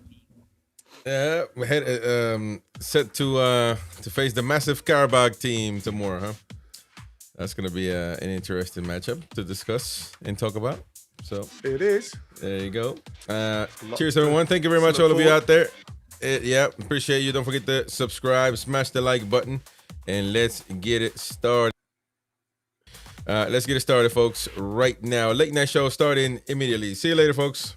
Thank you. Set up for maximum confrontation and super opinionated debates. The NUFC Late Night Show with Chris the American Mag, Derek the Mighty Wind, and the rest of the panel, Monday through Thursday from 9:30 p.m. UK and UFC Talk Radio, the voice of the Toon Army. Right on. And don't forget to subscribe, folks. Welcome to the Late Night Show, a separate show. They're not the same show. Two different shows. Early night show, late night show. Two different shows, separate shows within the same studio. But regardless, thank you very much. Welcome to the Late Night Show with me, Win Boki. Amrit should be showing up, and Jefferson as well, if I'm not mistaken. Somebody else maybe as well. I'm not sure. But either way, don't forget to subscribe. Become a member if you can. Help the channel grow, of course. I think as of now, that next week from 6:30 p.m. UK to 8 p.m., we're going to have the Geordie Biased Prem Show with Michael Gramslow and Ian Mackay. So add in more time. There are more shows. So if you want to enjoy those exclusively here on the channel, become a member and enjoy exclusive content. We got Amrit there already. And how's it going, lads? We got a big matchup to talk about tomorrow. And how are you? All good? All Boki? good. Good. Amrit, you there? Yeah, all good, man. You all right? We're doing good, man. Doing good. Fresh from And India. Fresh from India. That's right. You're muted, by the way. Sorry. So, oh yeah, right. And yeah, turn it down a bit because it's a bit knackering your volume. But anyways, so how's it going? The chat out there, I see you all, commenting your views. So don't forget to smash the like button. There you go. Jefferson is now in the house as well. Jefferson, how are you, mate? All good? There you go. Yeah, there good you to go. be back in the house, man. Oh yeah, we're gonna have a Oh, good discussion because we got Carabag to worry about now. We've traveled. The team has traveled. The team's landed.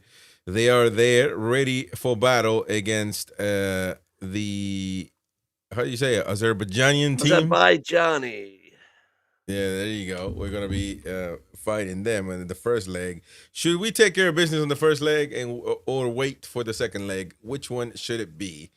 Is one of the main questions. Of course, you got now a very, very difficult match in the FA Cup against Man City, and that will. I mean, of course, you got. Let's see. That is. First of all, you got Man City. You got Man City. No, hold on. Well, no, hold on. Wait a second. Meanwhile, somebody pops off their drink. That was Jefferson, right?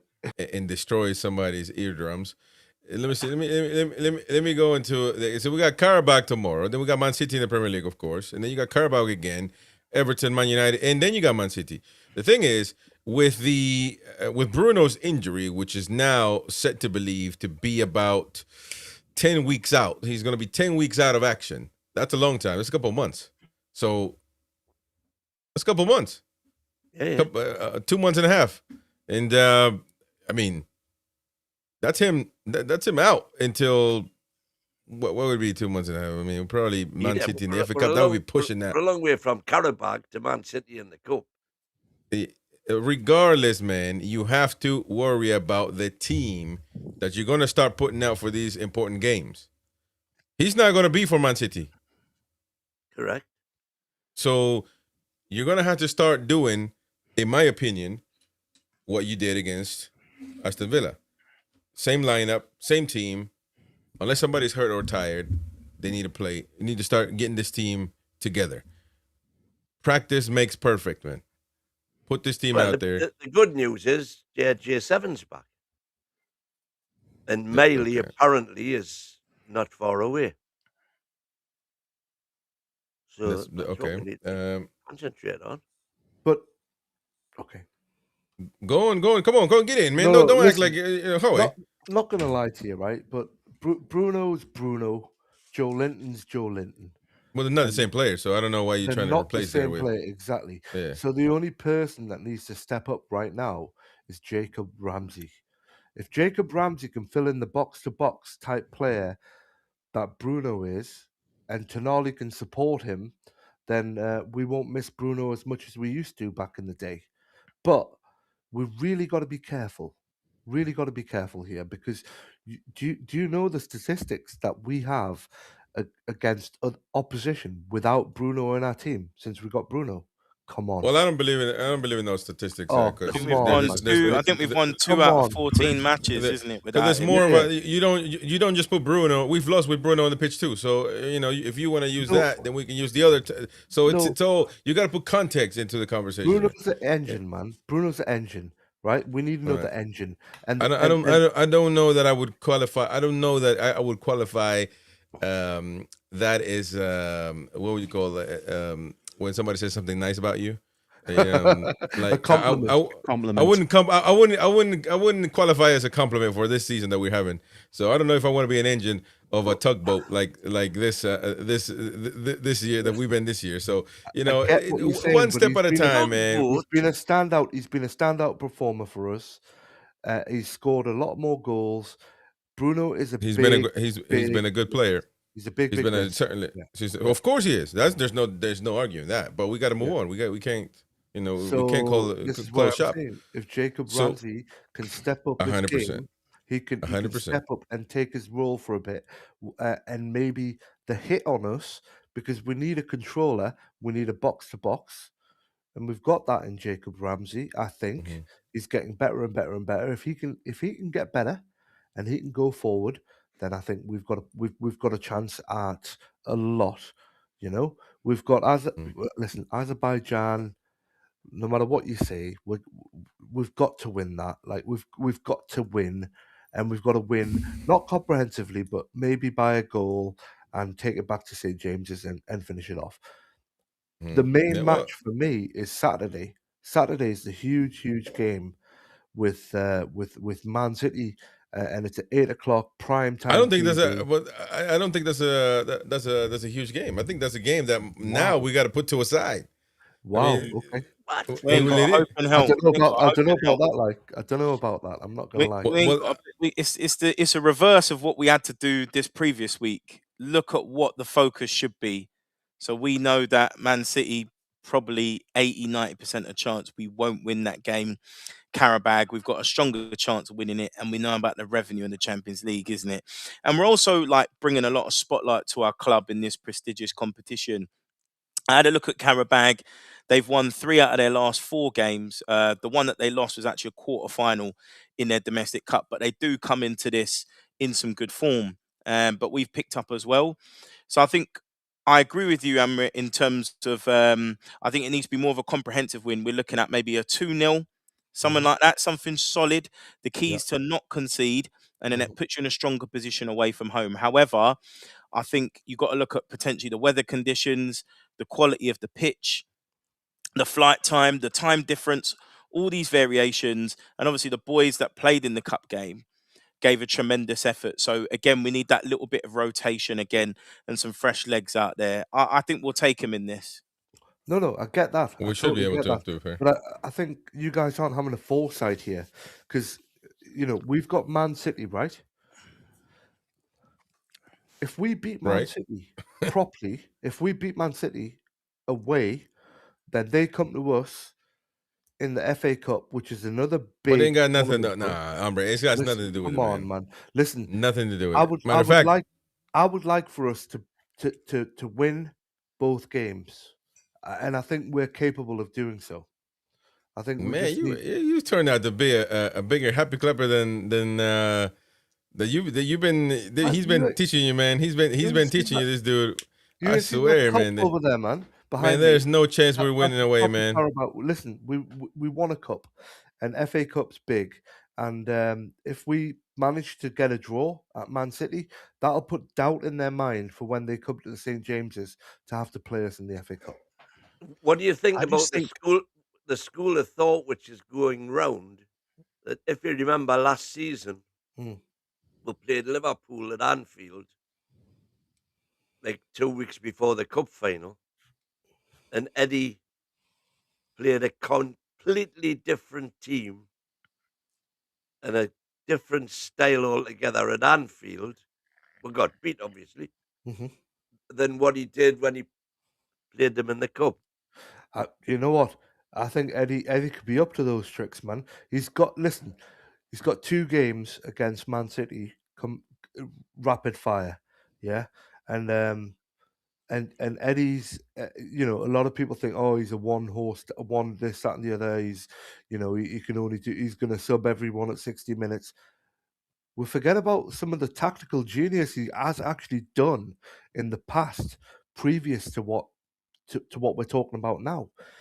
So, you know, there's times where we've played Arsenal and we've played five at the back and done really well. There's times he switched to man marking. You know, this is for him.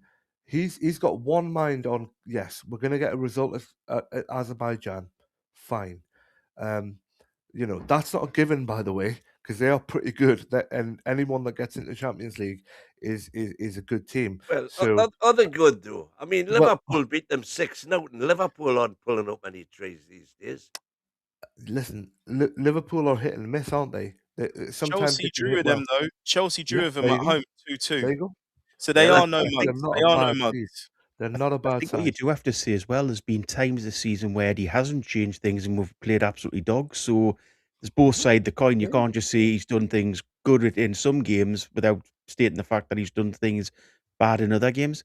As for this But week, I it's- think I yeah. think the big point this week is with Carabag is we need if we need to base the rest of the week on that. So if we go out and we beat Carabag 3-4-0, then yes, go all guns blazing in against Man City, and you can rest a few players against Carabag at the home tie.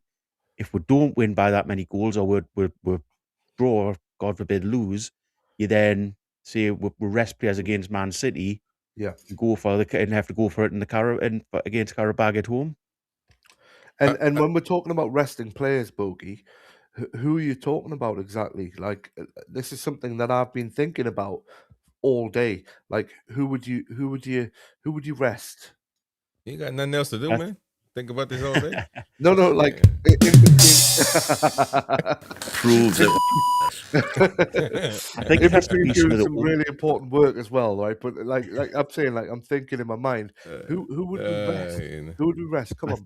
I think against City, if we need a result against Carabag, you've got to see against City, you rest Trippier and you put either young Alex Murphy in or Shaw. You rest probably the likes of probably likes of Toon Army. He's hell. Well, oh my I God. know that's a hard one. That's listen, a hard one. Yeah. He Against City though. We are not resting Tonali ever again unless he's hurt. Come on, man. You can't do that. Just think, man. It's not illegal yet. Think. Oh wait. I mean, we cannot live without Tonali, especially without Bruno. It's just impossible. So you got to keep the 4-2-3-1. You can't played expect four these players to Premiership play games every without game Tonali. week in, week out. Well, you can actually. You can just do it. And if they're absolutely tired to where they have to miss, then you get to that point when you make that decision when you get to that point. But these proactive choices are not really proactive because this team has to start playing with each other all the time to get accustomed to the plan. Because clearly the present only works for a few minutes. It worked for a few minutes against Villa. It works for a few minutes every now and then when we start the game or whatever. But it's not a thing you can plan the whole game. So the 4-2-3-1 worked perfectly. And against Carabag, you got to get that game in, get it done and over with, and then you can start subbing players out. I think that should be the game plan. How about we do that instead of being very, very making changes before even kickoff? I don't think that's worked out for us. One thing though, Chris, you say go out there and you're saying it as if it's like an easy task. Carabag are in the same position as us for a reason. Yeah, I understand that. Yeah. But we should be in. There are levels to this. Anything can happen in football, but we should be a better team than they are. No, I get that. But so I don't understand being afraid of saying that. Maybe like we play a couple of players that we might save for Saturday on tomorrow, like as in, for example, well, we've got slim pickings, but the likes of Harvey Barnes, for example, like maybe give him the first half off, see how we do with somebody else in there, see how we do with somebody else being able in the first half to give us or get us something, and then decide whether we need. But why? No. But that's a reactive way of looking at it. How about you are actually proactive and put all the meat on the grill, and then start taking the meat off. Once they start getting a little. The reason for that, Chris, Bogey's saying One at a time. One at a time. Sorry, One at a Bogey's saying time. one thing. Bogey's saying, fine, we'll go out with our strongest team on the pitch. Great. But on Saturday, then, we're quite frankly going to get ripped apart. We're going to get ripped apart anyway. Why do people think we're going to beat Man City? We're not at their level, man. Even with their changed squad, they're better than us. Listen, anyone here going to put a tenner on it? We've got a chance against anyone, man. Anyone here going to put a tenner on it? I'd like you're going to put a tenner on it. No, I'm not. No. We're you're necking. On Thursday, I'll put a tenner on it. You got to think about what's the bread and butter right now. Apart from the Premier League, yes, it's the Champions League. We need to be affirmative in our approach to this game so we ensure we get through. That's the priority. We shouldn't even be thinking about Man City at this point. We have to take it one game at a time. Well, one thing that Jefferson, and when you think about it, you look tonight. I know that I've just seen what's it called? PSG just went 3-2 in front to Monaco. But I'm sure they might have taken Monaco lightly, going 2-0 down or whatever it was. And then even with Real Madrid, Benfica finished bottom of the group stage of the qualifiers, and Madrid are only beating them 1-0. So what it shows is when there's high stakes and it's competitive, there's something to play for, it gives you that extra 10, 20%. So we can't take it for granted where we're like, yeah, we're going to beat Carabag. Let's focus on Man City. What changes are we going to make? No, I get focus on the Champions League. I think hold on. I'm exactly that. Because we're not going to beat Man City anyway. It's a waste of time. Look, but you gotta go out there. You gotta try though. You can't just say we're not going to beat them. So play the youth, man. Play the youth. No. Man. Play the youth. So what? You'd rather waste our players, get them tired and injured again against teams why you gotta that waste us anyway? Right. Listen. Okay. Listen. Let's calm down for a second. Let's calm down because everybody's getting a little antsy here, and one step at a time. So, Boki, you want to chime in on that? I just wanted to come in on the point of why you rest players from the start. So why you rest the likes of Tonali, the Trippiers, players like that from the start. The reason for that is if you're winning the game at half time, if you're winning the game after 70 minutes, if you're winning the game towards the end, you don't have to bring those lads on. So that's the reason why you're starting from the start, so that they're not playing any minutes, hopefully, or they maybe playing a couple of minutes at the end just to keep the foot in. But that's the reason why you start with the other players in the squad, is because then you don't have you can manage how long you give those lads depending on where you are in the game. I'm a firm believer in if you're going to rest players for half game and whatnot, start off with your best squad, get a lead, and then. I agree with that. But however, in this particular... here's the thing for you: how many Premier League games have we played without Tonali? Oh my God! Here we go. The Tonali Thrashathon. Go on then. 4 games. How did we do in those 4 games? We won the lot. Without him. Without him. Who were they against to win? You've got to look at which opponents were they against. So that'll keep him busy for the next 10 minutes. So are you saying that without him we would have won the Villa game? Yeah. Is that what you're saying, Win? Yeah. Everything against everything up.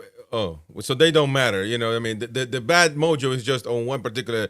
The witchery, the black magic, it only works on one competition. So you see what I'm saying. We get on here, and I understand the game. I know the name of the game. Rile up the American Mag. So he's the one with the so people can go against him or whatever. I understand that, but it's those the numpty stats don't work, man.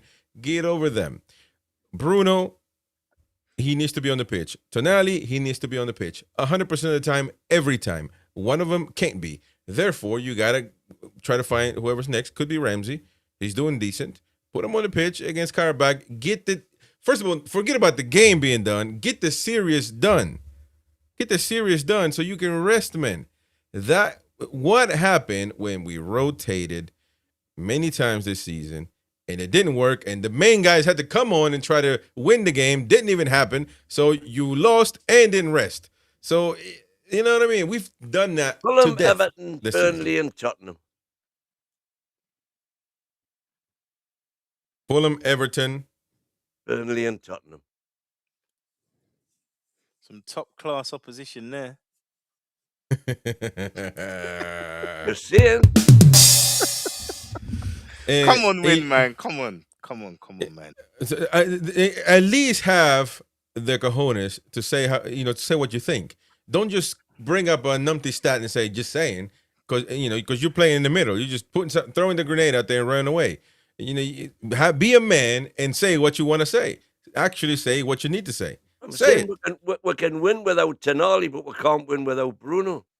So do you we done think it. we're a We better just team literally without did it. Tonali than win? Yeah, but it's because they're We're a different better team players without and Tonali. they play In different roles. Exactly. It's so hard. That is so hard for people to understand, Jefferson. That I just ain't got no energy to waste, man. You know what I mean? It's so the reason why Bruno is free is because of Tonali. Because Tonali has to be like an octopus holding the whole team together. And what happened in this game against Villa is that for some reason, due to the work of Ramsey, Tonali was liberated to attack, to create. Maybe the Voltomata playing as a 10 with somebody with proper feet helped. Maybe that helped. But we just gotta. You can't blame poor Tonali again. Oh, Chris, the Voltomata that these lot were cussing. Sorry, not Bokey, obviously, not Bokey, but Bokey's a realist. But yeah, man. Hang on a minute. I never cussed no Voltomata. I'm idiot now. Listen, I said Voltomata came in and he did really well, and he's dropped off the pace. Well, Now, that's nice for you to say, mate. No, listen. So you were cussing him then, Amrit? I wasn't cussing him at that point. I was saying he dropped off the pace. He did. He dropped off the pace. He did. But it's a center forward. You can't just say he dropped off the pace. Why? He's supposed to get the ball so he can score. If you want him to grab the ball from the goalkeeper and dribble all the way up top and then score, it ain't gonna happen. Only Maradona did that against the English. What he was doing.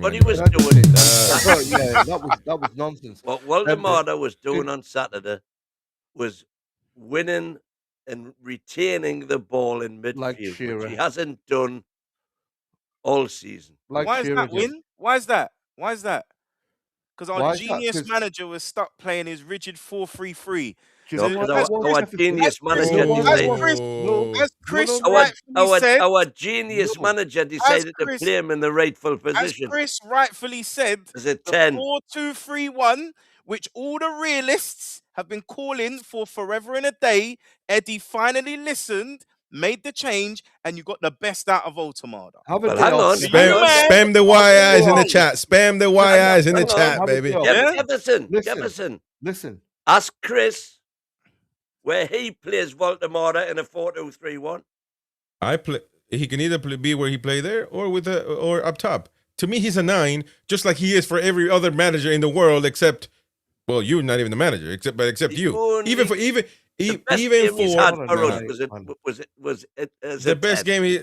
That is a fallacy. That is a fallacy because you can pick any game where he scored and played great and scored out of nothing, out of nowhere, as his best game. You can pick Chelsea where he scored brace. You can pick even Wolves where we needed somebody to do something, and he scored against the worst Premier League team in the history of the Premier League. He scored against on his debut. You can keep going on. What about the nice flick against Brighton, for example? You can on and on and on and on and on.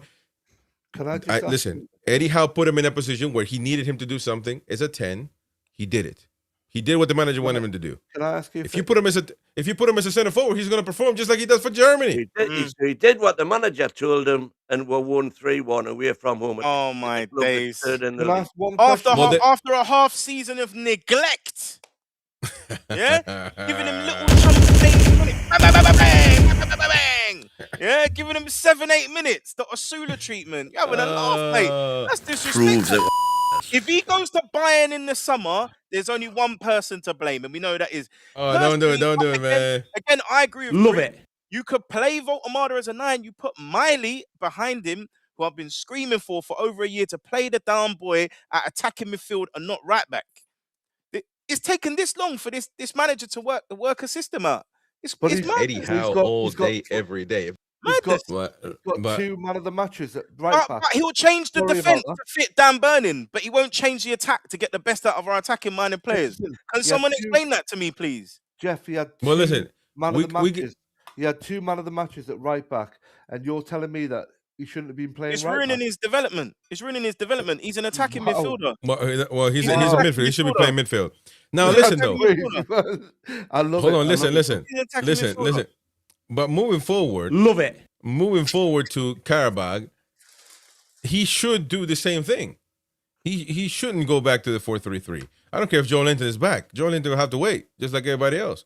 Or play. I mean, if you play Joe Linton next to Tonali in a double pivot, then Tonali is going to suffer again because Joe Linton. Come on, man. You know, Ramsey retains his place. Ramsey's been playing great, but by the way, Joe Linton is not going to play. We know because Eddie Howe has, in this particular case, is working out for him.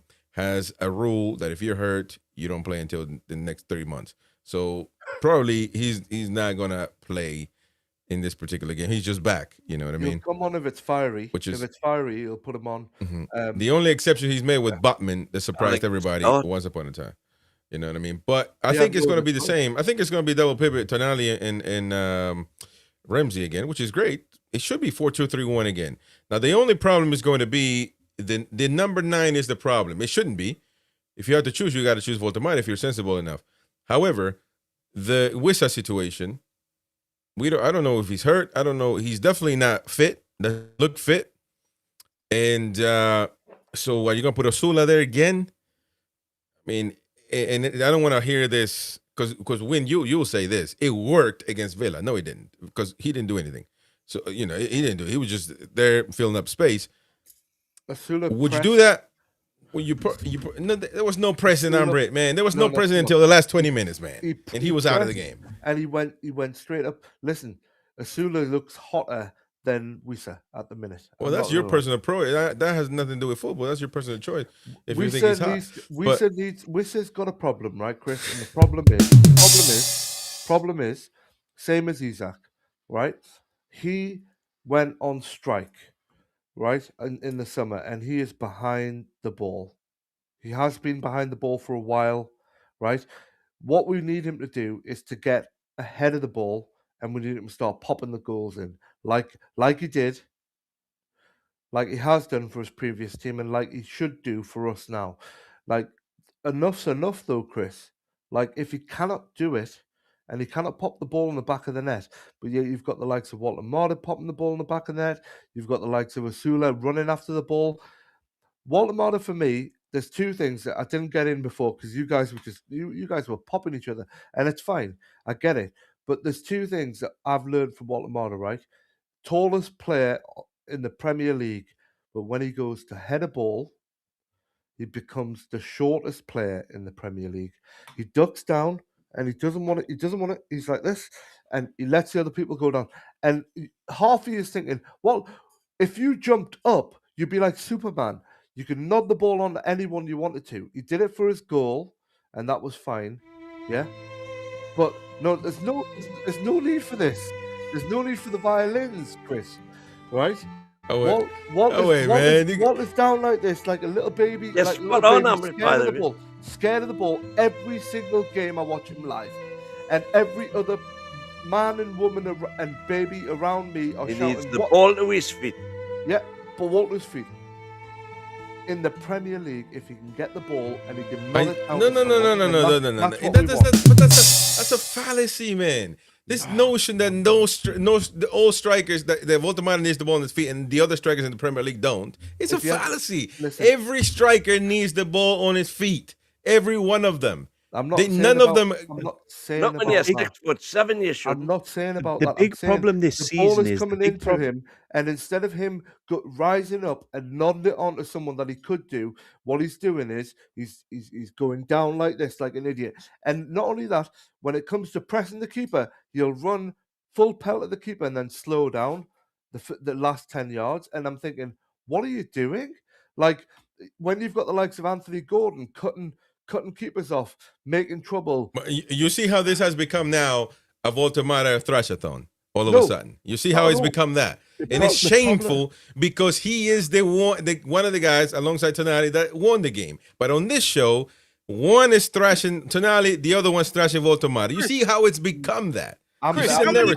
how many One goals did problem is- Isak get in his one first problem season? is- How many goals did Isak get in his first season? Exactly. How Not many many. goals did he get? Got 4, I Not think. many. 10, I think. Yeah, Voltomada's got that already. No, he's got 7. One problem this season He's got is 10 in all not comps, mate. 7 the in the one Premier problem League. this though. season But is he's not got 10 necessarily yeah, but with the he's got 10 in players. all He's got more than- I think One at a Isak- time, one at a time, one at a time. No. Listen, there's no need to argue. Literally, I think he has 10 or no competition. Why do you have to segregate competitions? They don't count within the calendar year. So I don't understand this. He's, You know what I he's mean? One foreign to big the prob- country. I think it's a good start. Like, it's does. understandable that the system was not suitable to him. If anybody watched Stuttgart, he had a player called Angelo Stiller, who was an attacking midfielder who played behind him, and he also had somebody next to him. I don't know who it was, but in the montages I saw, he had a lot of players close in support. Right?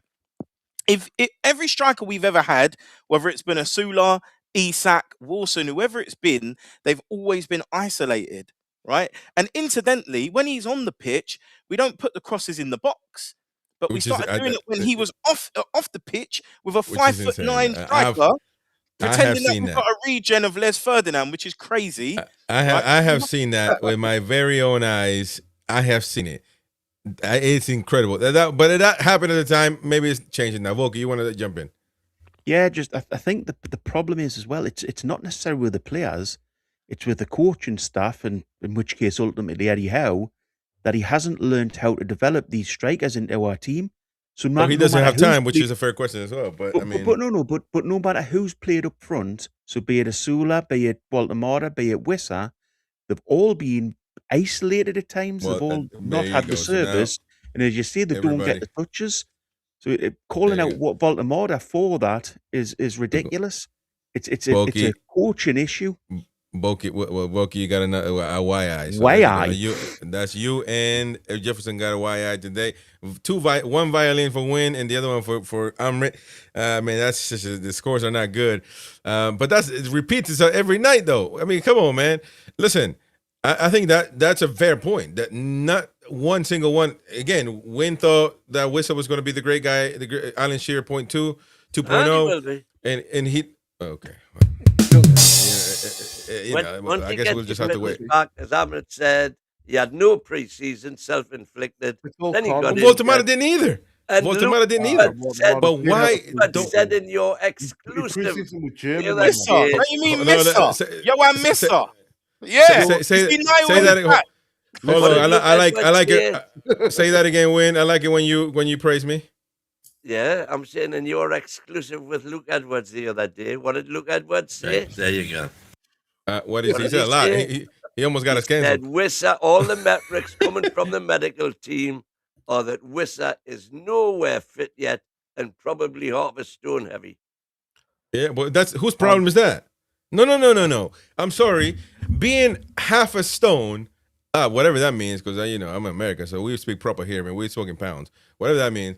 4 I think pounds. it's a lot. I think it's a lot, by the way, for half a 4 stone. pounds. Yeah, you know what I mean. Seven. So that Seven. is Seven. unacceptable. 6.6, yeah. That is unacceptable for any professional. So that's not a injury. That's not a something that might happen that you can, it is what it is. No, that is unacceptable for a professional footballer to be overweight. We are It's in unacceptable. control of that. We are in control of that. Newcastle United dietitians. What do you mean we are controlling Newcastle that? United. No, a matter of fact, no, they're not. Unless Wissa wants to put the sausage rolls down, there's no stopping that. Listen, Wissa will come good, right? And another thing we haven't got quite right is the fact that the way Germany play with Nick Waltemada and the way they feed him to his strengths. Eddie's So- not so doing that. Yeah, So then that's the problem, man. Not Waltemada. get that. So- No, I get that. But Waltemada should do better in the air. He should do. He should do Balls better. ain't in the air. coming. The balls ain't coming. You're He has joking scored me. with his head already this Every- season. More every crosses Look at the this balls, season man. than any Every other. live game. No, how Every many live crosses game. have been to him? Stop lying, man. Stop putting ducking out the way, right? Stop putting he's not ducking out of no way, man. Oh, Listen, man. How many of those crosses? Stop sort it saying out, we man. just put so many crosses this These guys season. can How have a day many off. of them have been to Voltemata where he's missed? I remember the Wolves game, he missed a lot. 2 or 3. I remember that game specifically, so I'll give you that. But how many of these many crosses throughout the whole season have gone to Voltemata? What about Come on, man. Stop using stats to lie to people, man. The last home game we had. We are knackered. Come on. What'd you say? The last home game we were at, we were against a team that weren't that good, or apparently they were good. Like, who did we play last home at home? There must have been Brentford. We were knackered. Exactly. What do you mean? There you go. Like, and how? What are you trying to use that game for? I don't think you're going to help your cause with that game. Because Voltemata was sitting there. The ball was coming in, and what he was doing was ducking out the way. Oh my God! The dude played 2 minutes, man. Devil's advocate.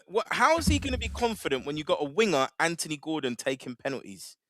He's at the coach has had every avenue to improve this boy's confidence, and we've got wingers and our central midfielders taking penalties. Okay, no, everybody look at Igor Thiago.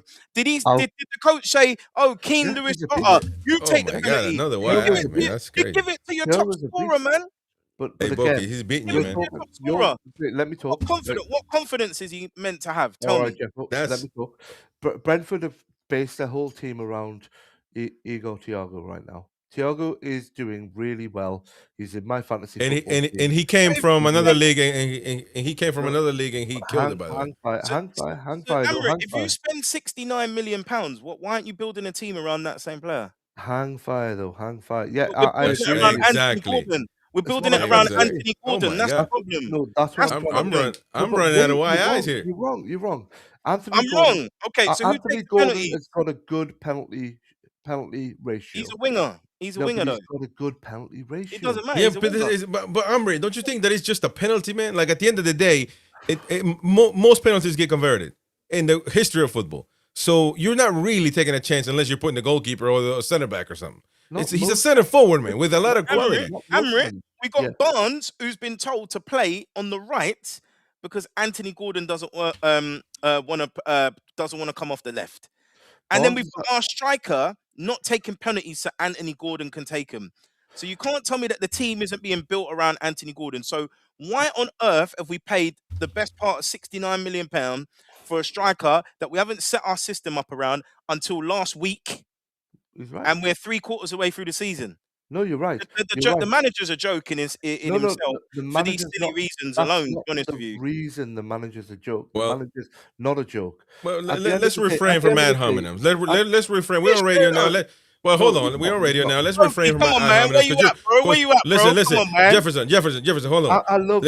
I agree with 99% of what you're saying. Let's just slow down on the ad hominems because that takes away from your point. Because you're making great points. So let's keep you right. Go on, Bobby. One point I would like to make to Amrit and win is what breeds confidence in strikers? What makes them confident?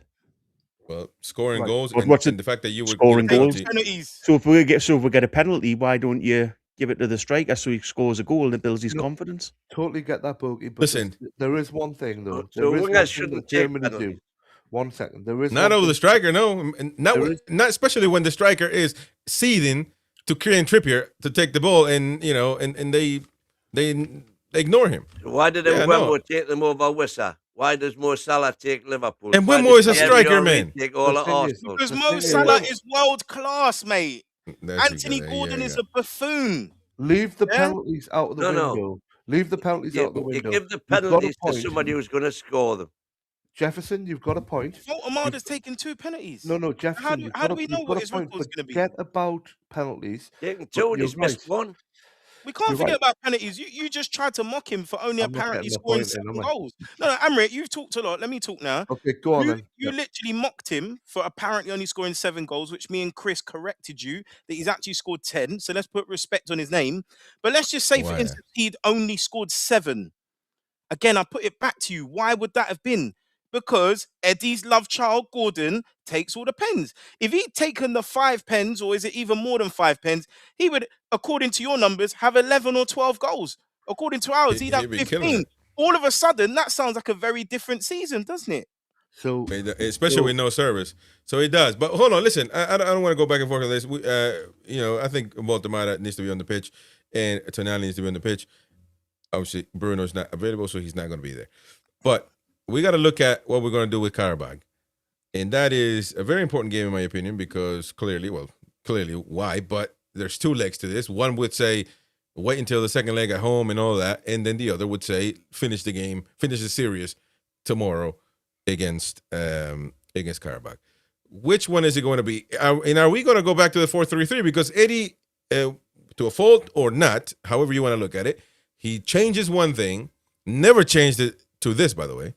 But when he changes thing to go 5 or 3 at the back, the next game usually goes back. It always goes back to the 4-3-3. Is he going to do that now after he struck gold? Is he going? What do you think we should do if that's the case? Mighty Win, take it away. Meanwhile, we'll take a quick nap real quick. Tell us what you think we should do tomorrow. Well, that all depends whether you want to rotate or not.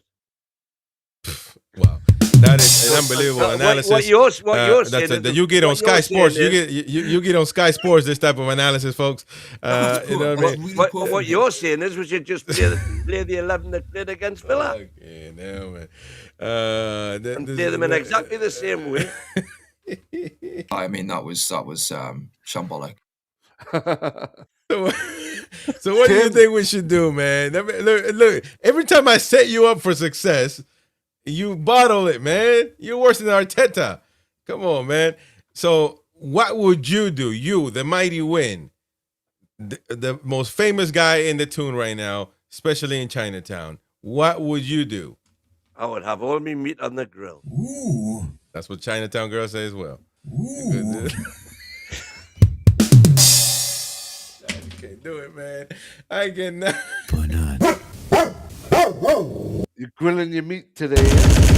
That means Gordon up front, Baltimore behind. Gordon up front. Oh no. What? You're seriously asking that question? Bond on the left, Langer on the right. I think. I mean, you're absolutely wrong.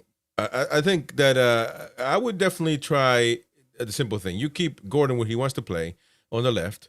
You put Voldemort up front, and you put Harvey Barnes as a 10. Or you know what? Just for the sake of doing it, Harvey Barnes could do a great job as a false 9, roaming around a little bit outside the box. With Voldemort, they would do great. I think that would be a great decision. We rely on press. No, we don't. No, we don't. We didn't press at all until the last 20 minutes of the Villa game, man. So what are you talking about? When did we win the game? Oh yes, the last 20 minutes when we started pressing. Here, man. Okay, well let me check. I want to when fact Gordon check came on the pitch and started conducting the press from the top. So Gordon is the reason we won against Villa. More or less. I lied to which Baltimore had a great game in midfield.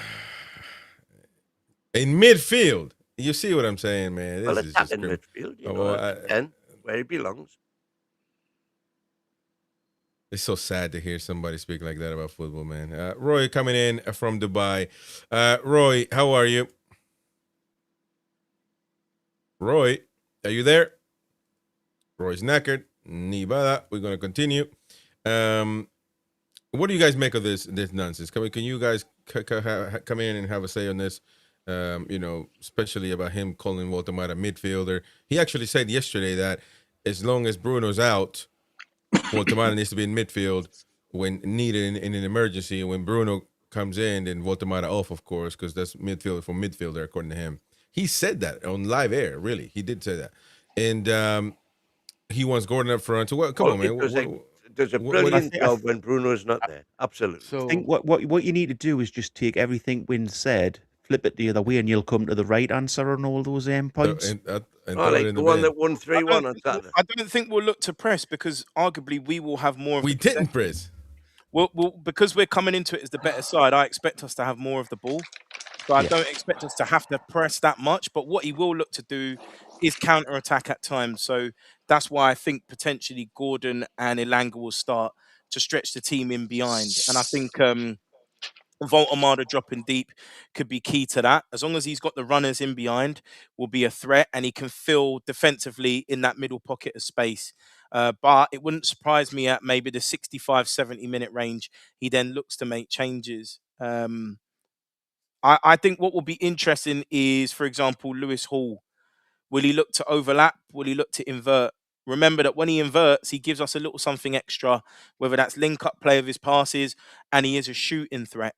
So I think when we're dominating the ball, I expect someone like a Lewis Hall to actually come into the midfield and get involved with the play a little bit.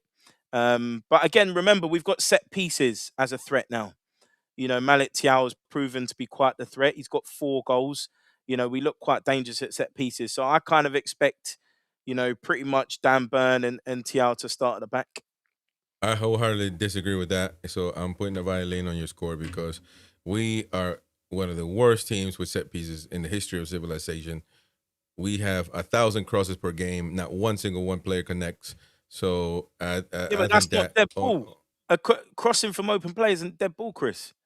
But I must admit, 140 completed crosses. I mean, I to be honest, I cussed the managing, the playing staff anyway. But to be honest with you, to be fair, since the set piece coach has come in, I've noticed a slight improvement. At the very least, in terms of the delivery into the box, whether it's Miley, whether it's Bruno, whether it's Toon Army, occasionally Trippier, it looks like we know a little bit more about what we're doing. But Thiaw has popped up as a threat. You know, even in the second phases of play, remember against Spurs, you know, the first one comes out, it comes back to Willock.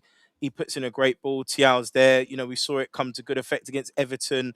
I think Botman popped up with one against Villa, didn't he, as well? We've seen Miley score a couple from corners as well. So I think we've improved. I think obviously we're by no means Arsenal yet. No, we're not set piece FC, but it is something we can utilize. Remember as well in the Champions League, Dan Burns, his miraculous header as well against Bilbao. So let's just talk about that then. Arsenal set piece goals this season, 18. How many Newcastle got? Maybe 9? 10? 17. Wow! Okay. So maybe we are set piece third in the Premier League from set piece goals. You can take away the violin now, Chris. What? Yeah? What are you talking? Let me tell you something. No. I don't know what. Listen, I don't know what dodgy website this guy got that crap from. There is absolutely no chance. Let me tell you something. Successful means they connect with a black and white player. Yeah. So if it goes is that direct from aim? Is that direct from set pieces, or is it including the follow-up play? I'm pretty sure that's what it might have to do because there's no way follow-up play. No way that we have scored 17 goals from set pieces. No, absolutely no way. And does it include penalties? Of course, it includes penalties. So how many penalties you had? Wait, you know, man. What is this? Look at this. Using stats. You are the worst politician in the history of football. Using stats to lie to the people, man. It is the worst thing that could ever happen. What are you talking about, man? Man, listen, man. I gotta. Man, I'm sitting here listening to this while my food is waiting, getting cold downstairs, man. Come on, man. Somebody say me, Roy. You're in Dubai. I know. Greetings. Greetings. Well, you'll have to take the penalties off, and you'll have to take follow-ups. Not direct follow-up, like one touch and then goal, like the Tonari's goal. That went. Defender got it. It went to it's a whole lot of things happen out there. It's like 4 or 5 touches before he hit it, so that doesn't count. So we probably ended up with 4 or 5.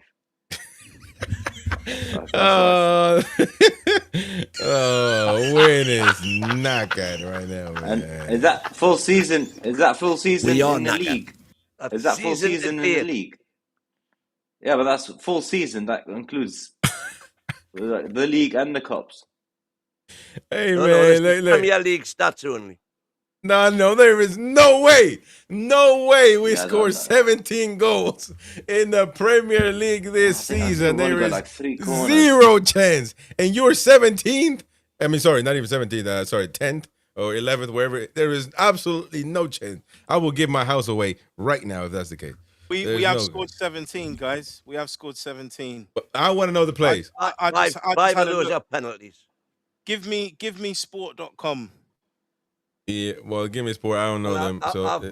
I've been on Give Me Sport. I've been on just to make sure before, so I got it right. Who scored? Give Me Sport, Premier League themselves, and FBref. Yeah. What's FBref?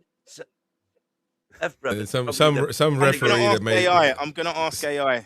some Probably referee that made up a website. Look, there is no chance, man. Listen, that company there is after up. Well, you say just because you say so. Listen, it doesn't matter how many times on here we come on here and we say all those crosses, nobody connects with them. We complain about it every game. 140 completed crosses out of 560. We complain about it every game. 17, 12 goals from corners, free kicks and throw-ins, 5 goals from penalties. A throw-in, man. No. See, you see what I'm saying? But that's a set piece. No, but that's not really though. It's like saying, what's his name? Joe Willock was offside. He wasn't offside. He might be offside by the rule of it, but he was. I'm here, man. What are you on about? What are you talking about? It's a set piece. No. It's not a set piece. He You was throw talking you about throw the offside. ball. You throw the ball on the 12 pitch. from corners, free kicks and That's throw-ins, not a set 5 piece. goals from penalties. But how many phases of play have there been before those goals? Come on, gone man. in? We here know what a set piece is. Throw the cross in there and somebody heads it or scores some kind of way. You know what I mean? A throw in to a bloke gets the ball and pass it around, and then he finds a way, and then they all find a way to score. That's not a set piece. No. If it's come from a throw-in, it probably means think it's someone's 3 knocked it touches, on. It means someone's knocked it on, and then someone else has finished it, ain't they? Who collected two those stats? touches. Chris Kavanagh says Becca. Come on, man. Look, man. Listen, we don't have to do this to the game, man. The game is the beautiful game. We don't have to abuse it like this, man. Please, somebody have mercy on this game. The amount of stats, the amount of crap. We just create jobs for people to just get paid. Come on, man. Stop abusing the beautiful game, please, man. Anyways, Roy. I think if it's more than 3 touches, it's gone. So let's say it's a corner, goes to Dan Burn, heads it back in.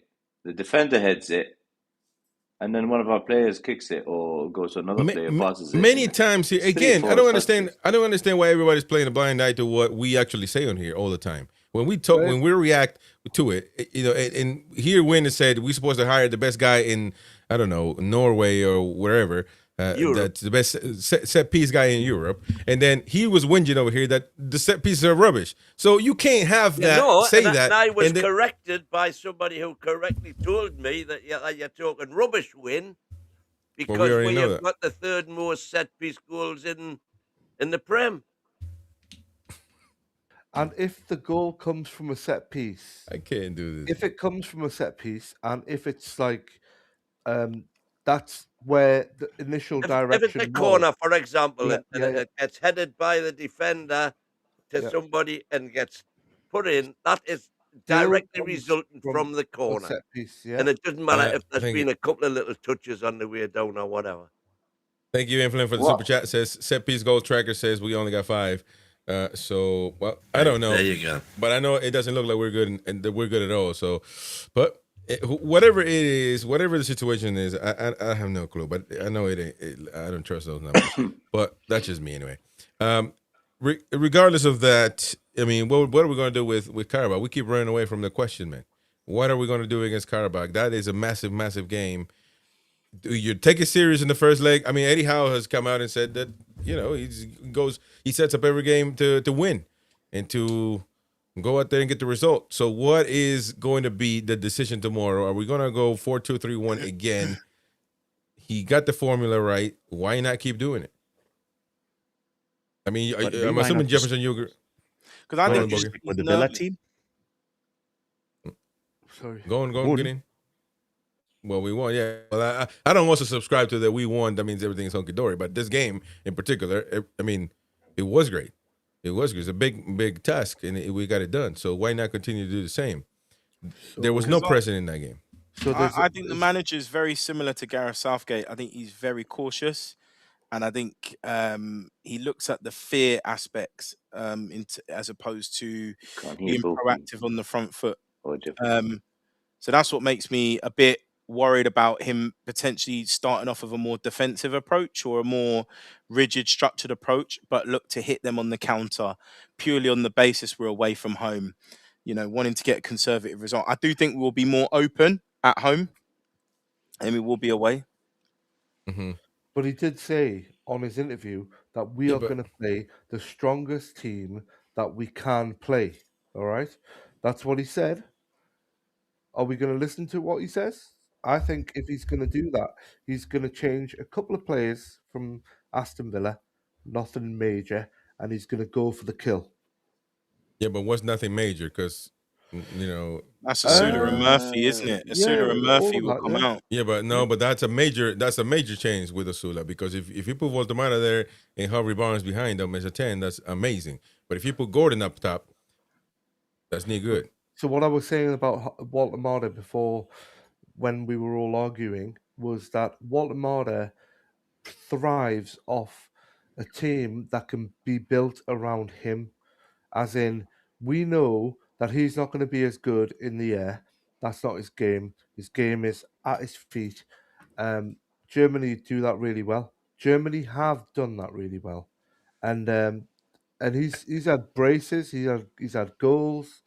He's doing all his thing with Germany. So I would try and adopt that.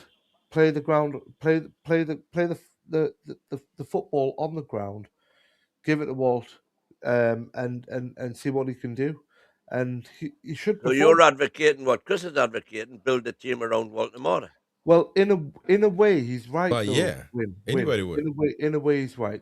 Germany have done that, but not build the entire team around Voltemata, but know that Voltemata is going to be better on the ground than it will be in the main in air. So instead of popping the ball into the box, pop the ball to your number 10. The main thing is for Newcastle to succeed, you have to build around the players that can win you games, and that's one of them is Voltemata. You know what I mean? So you can't build your team around Byrne as much as I really like him, and I will never speak ill of him ever again. You know what I mean? I can't. You can't build your team around Joe Linton, for example. As valuable as he is, you got to build a team around the players that can win you games. That's football, man, in a nutshell. So that's what we did with Isaac for 3 years. Yeah, there's nothing wrong with that. If he leaves, he leaves, and then you figure out another way. We're the ones taking too long to move from Isaac, because you got people like you think that we should just press just because it worked. You can play football in many different ways, so you don't have to get stuck with one way of playing. But when you've got a squad that's been built around one specific attacking method, these are not. You can't just change that all of a sudden. Yeah, you can. No, but it's not all of a sudden. Continually hold on. We've. But it's not all of a sudden. Assembled a squad of runners. But it's not all of a sudden. The pressing game, which suited Isaac. Yeah, but Jefferson got a squad of skillful players. Yeah, we do actually. Jefferson who can play the game around Voltemata to his strength. We can. Listen, yes, we can. Jefferson just wrong. We got Harvey Barnes, who is great with the ball on his feet, that can link up with Voltemata. You got Ramsey, who can take the ball up, move up, and has the technical ability to pass the ball around. You got Tonali, who is unbelievable at it. Bruno is unbelievable at it. He's not available right now, but he's good when he's there. So you got players.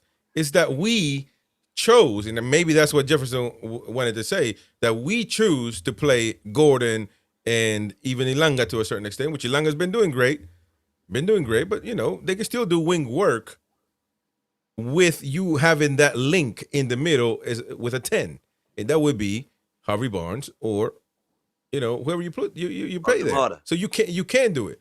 You can if you want to put Harvey Barnes up.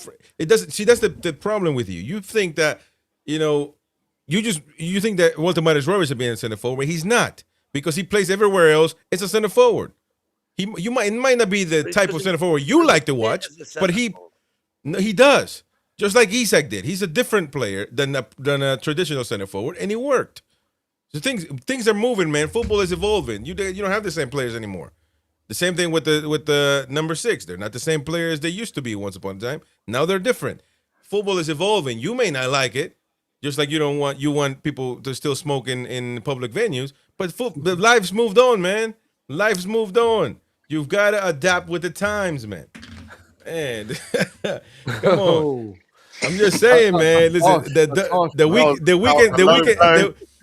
weekend smoke party is going nowhere, man. Give it a rest. Sell those what do you call those domains, man? Nobody's signing up, man. Yeah. Come on. Yeah. Not even Roy, who is one of your clan, will sign up for that. So I mean, listen, he would. No, I'm in for it. Let's back smoking doors again. Roy, admiring the shape up, by the way. Let's not say that on live radio. Most of the pubs smell moldy now. There you go. So let's not go back to that part. Now we're on live radio. But listen, I don't understand why Voltamata can't work that. But we still got to do the 4-2-3-1. You guys agree with that, right? I mean, come on.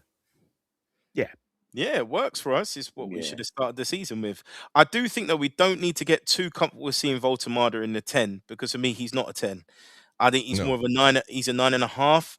I think it could work if Vissar is in front of him and they can actually interchange. But ideally, once everyone's fit, I want to see Bruno there, or I want to see Miley there, because they're the ones that can play the ball through the lines.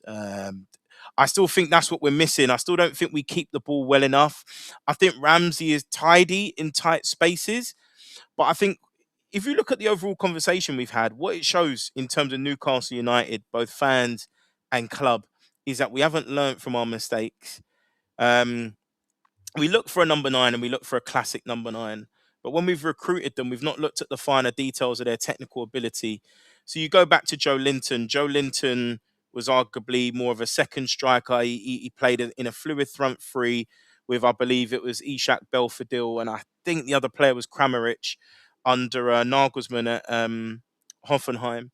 And because he's a big lad, we stuck the number 9 on his back and we were like, yep, you play up there. And it just didn't work. And I feel like we've done a slightly similar thing with Voltamata. Like, yeah, right, you're a bit of a big lad. We've not looked at like his style. So, yeah, I think he's very similar to Kane, where he can drop into the space to link up. But the important thing is you're only as good as your wingers. Your wingers need to push beyond. You need to push beyond. A great example of it, I thought that worked really well, was it's an old match that England played against Spain. I think we beat them 3-2 away. And you had Raheem Sterling and Rashford on one side.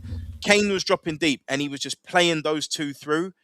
That is a blueprint of how we should be able to use Voltamata, and we're not doing that. So even the old, let's get it to the wing and cross it in, that ain't going to do it. The geezer scored, I think it was 3 headers in the Bundesliga in his career before he even come here. So how's he all of a sudden going to become Duncan Ferguson overnight? Well, he doesn't need to. He probably doesn't even want to. That's the thing, that people need to get adjusted to his gameplay. It's not him. He's doing what he wants. He's playing how he wants. And managers are not trying to change that. I don't even see Eddie Howe trying to change that. It's Wayne that needs to change his mindset. It's just the way it is. It's not that, but we need to stop throwing the ball into him. Instead of throwing the ball into him on his head, throw the ball into him on the ground like Germany do. So Germany, like Krafth did with Isak. Yeah, well, in a way, but Isak still could head the ball. Isak scored. Relax, man. Relax, man. What about that? No goal? chance. What about that goal? What about the Arsenal goal? The Gordon and one goal. I can give you 2 of Voltamata this season. Are you joking? No, listen. This is insane. Wonders when Callum Wilson won the header and nodded it back across goal. The thing is, right, when Eddie first came in, I took my son to a game, Everton, right? and Eddie came in, and it was Bruno's debut. He had 6 minutes at the end of the game against Everton. We beat them 3-1. Alan St. Maximum was man of the match that game. And I'll be honest with you, right? At that point in time, Eddie had an attacking. He had a totally attacking mind frame. It was like get the ball, pump, go, right? And at the minute, we've dropped off a bit. We're starting to defend a bit more. Because our quality of opposition is increasing, yeah. But I still think Eddie's got that in him to go right. Pump it. Let's go and pump it out. Let's do this. Let's do that. One thing's very important is that Walter Marder cannot head the ball. He can't. No, If he's you're got that pump- if he's got- 100% wrong. If he's still got that pump it and go for Did you a not see game, that own goal against Sunderland, mate? That was a heck of a finish. That was. And that's the only cross he got that game. That's my point. That's my point. If he's still got that attack, if he's still got that attack, One at a time, one at a time. Come on, man. One at a time. Don't try to be right. Just one at a time. Sorry. Go on, Boki. if he's still got that attack and prowess, why doesn't he use it then? Why against Man United when we were losing, didn't he? Why against Sunderland when we were losing, didn't he? Why hasn't he used that? If that was his focus before, why isn't he using it now? Well, this is the questions that we are asking, Boki, and it's a good question. I think. Listen, I think Walter Marder would thrive as a 9 if he has a 10 behind him. If he has somebody, so he doesn't have to drop as low. He's dropping low because his nature is to go find the ball. He's not going out there just to do it because it's fun. He would rather be there and score all the goals that he can. But there's no link, and that's why Bruno is not a 10. No matter how many times Wynn says it, he's not a 10. He's another midfielder, a creative midfielder, if you will, but he's not a 10. When he finds a link, then he won't have to drop as deep to go find the ball. He'll stay up there. He has no choice. Just like against Villa, he couldn't go to be a number 9 because Osula was there. He had no choice but to stay where he was asked to play.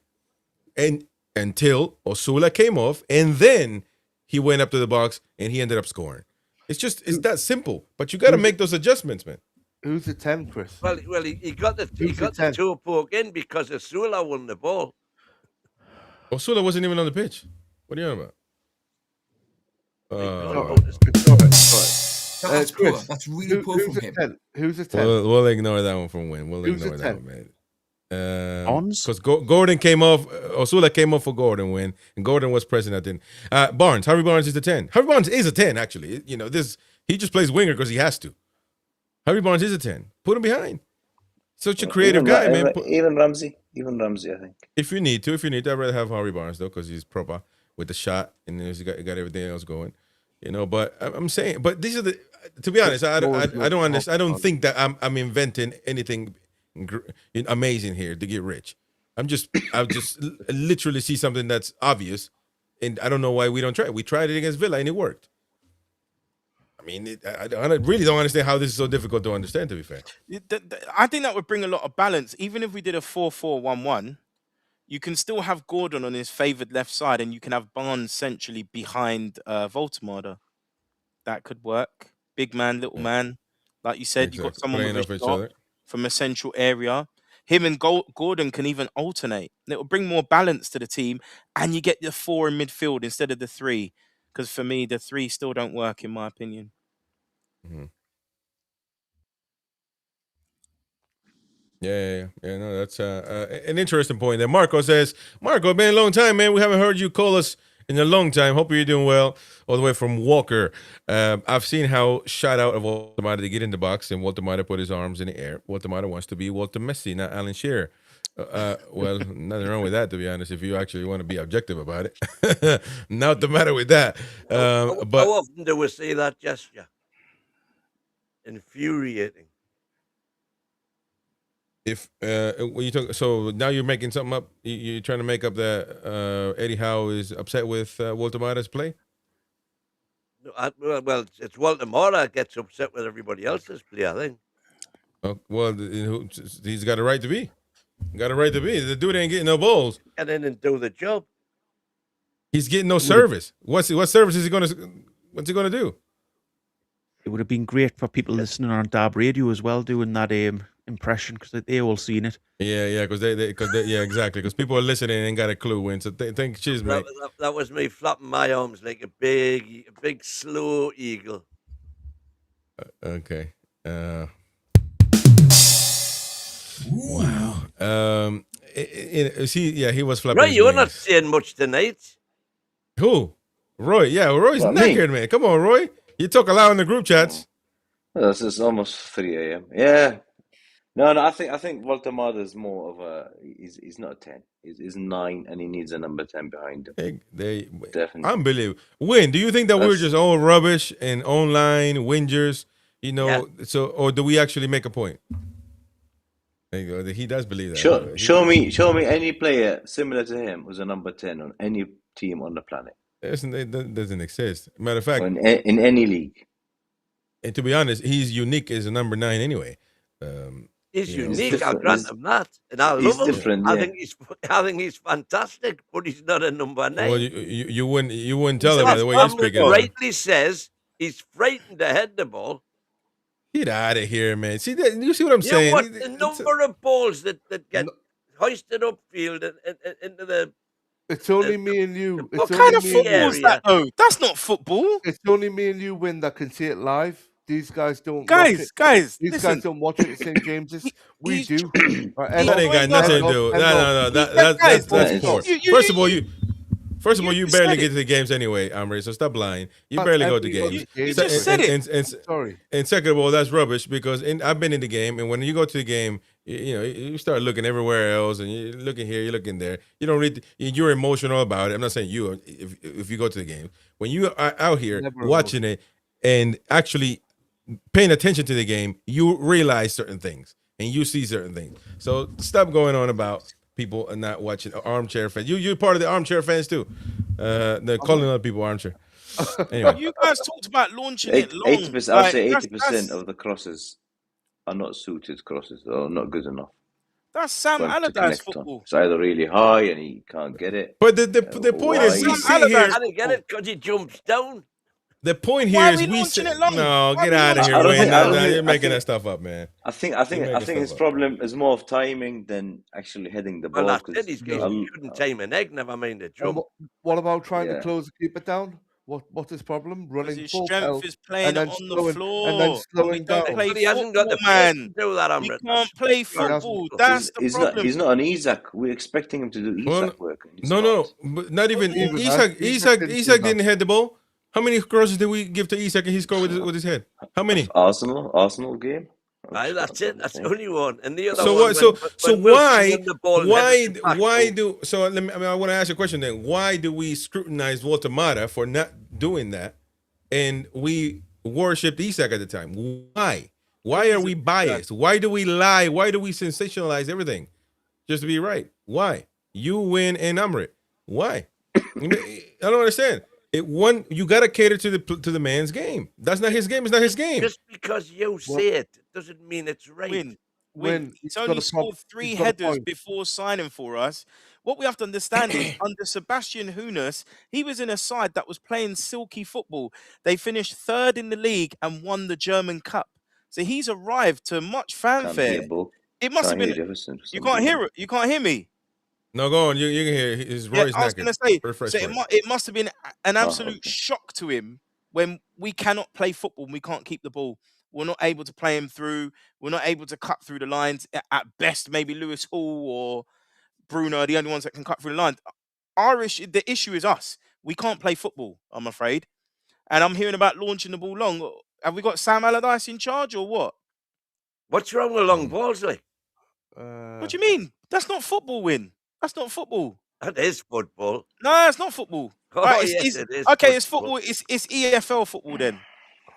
It's EFL football. So what you said? We might as well have Allardyce in charge or Tony Pulis or something. Anti-football, he's saying. It's anti-football. But the But problem you're trying a £69 million striker to launch the ball long. Win Norman, can I ask you a quick question? Why did we sign Voltemora then? Why did Eddie Howe go out and want to sign Voltemora? If he doesn't fit the system whatsoever, Let me answer that. Let me answer according to that. used to. Because Right. if we didn't sign him, we would have signed nobody. Well, that's When- better. let That's me- better let if me you're not talk. going to play to a guy's No, strengths. no, it's Why not would you- better. It is. Why would you have somebody you don't want to have? 9 million. Because he's got 12 goals. When So which one is it then? Jefferson, Chris, the reason and We're Bogey, making the best of a bad job No, at the minute until we no. can build a team around Walter Marder the way we built the team around Isaac. Until Yeah, we get but- a more technical manager with some technical players, then we'll Till improve. we get this more thing. technical players. You're absolutely right. And that's And not a going to happen technical, and a overnight. technical manager, a manager that knows how to play football. Right, and I totally agree You with can only manager can only coach the players that he's got at his disposal, Rick, and that I squad tot- has been built up very successfully. Thank you. He's what bought you- them. For He's a either when sent the you're- rest alone or letting yes, them rot. everyone When- has letting them denied rot in nothing youth. wrong with that. Yeah, but you can't complain that he's got the making the best of a bad bunch if he's the one that bought them. How can you complain about that? His squad. Who's complaining? Well, you're the one that say he's making something out of a bad bunch. That's complaining. That's Well, saying that he. Because he wouldn't. He was nowhere near first choice. Ekitike put Ekitike in our team. He Why did wouldn't you very go well. out there? For the win, he's wasted our money then. Are you No, he saying he's hasn't wasted? wasted our money at all. Here's it. What are you complaining then? What's their complaint about? Why couldn't he go and get another Ekitike of a lesser quality or just the same type Because of we don't attributes? want lesser quality. So now the task in So- hand. so is if to you develop if you the get team play, and it ain't going to happen overnight. Especially but it's with not no overnight. time on It's the been training like ground. 6 months. Stop Just saying do overnight. Baltimore style. But Dead why you keep simple. saying? But why you keep saying overnight? We're not asking this overnight. It's been over 6 months already, and it ain't happening except at the Villa game. That's a blink, man, in football terms. So Oh, when really? When you're this, trying, how's- when you're how's it trying to changed? overhaul a 25-man squad. Which, by the way, I will give Eddie Howe the shout that he did change. It took a little longer, but he did change against Aston Villa, and I think he's going to do the same thing now moving forward because he's a sensible guy that has common sense. If he doesn't, then really we are knackered. I mean, because he's not getting it. Then he's not getting it. You know what I mean? If he doesn't continue to do it, worked to eliminate Aston Villa away from the FA Cup. We'll be going the same way, same route. Get used to it, enjoy it, because you're going to be watching the same stuff What's the- till the summer, till we can get some more technical players. What's there when to enjoy? He changed the formation that would have suited Baltimore playing up front, then dropped him back into midfield. And that That was game why it was against us, the successful. game against Aston Villa, he could have played Baltimore up front, and that had the two players behind him. But what did he do when he decided to do that? He dropped So who Baltimore would- back in the if he midfield. That played was up front- ridiculous. If he played up front instead of Asula, who would he had in Walter Morris' position? Well, maybe it's Willock. Well, there you go. I rest my case. Because you give me Well, Walter Morris over Willock every single day of the week. Yeah, But I no, mean, no, you're not. That's not the point. That's not the point I'm making. It's not a case of I'm saying Baltimore shouldn't have been played in that position. Not that he's not better than Willock. So why, when he Well, changed I'm the saying he system should be to suit for the the Baltimore style benefit of of the football, why team. did he then drop Baltimore back? For the benefit Makes of no the sense. team, he played in a position that was more beneficial for the team. right. So I mean, he should be playing up front, and I think that if you put Harry Barnes as a 10, that's going to be even more. You put Worcester as amazing. a 9 and Baltimore as a 10, and we'll see where we How's that work? Worcester playing with your 4-3-3 with pressing and everything that you want, the same as always. How has it worked with Worcester up front? Never seen them both fully fit yet, so I No. can't- Forget Waltemada. You said we don't need to change 4-3-3, high press. How has that worked with Worcester up front? Is my question. Well, couple of points off the Champions League. No. semi-final of the No. Carabao.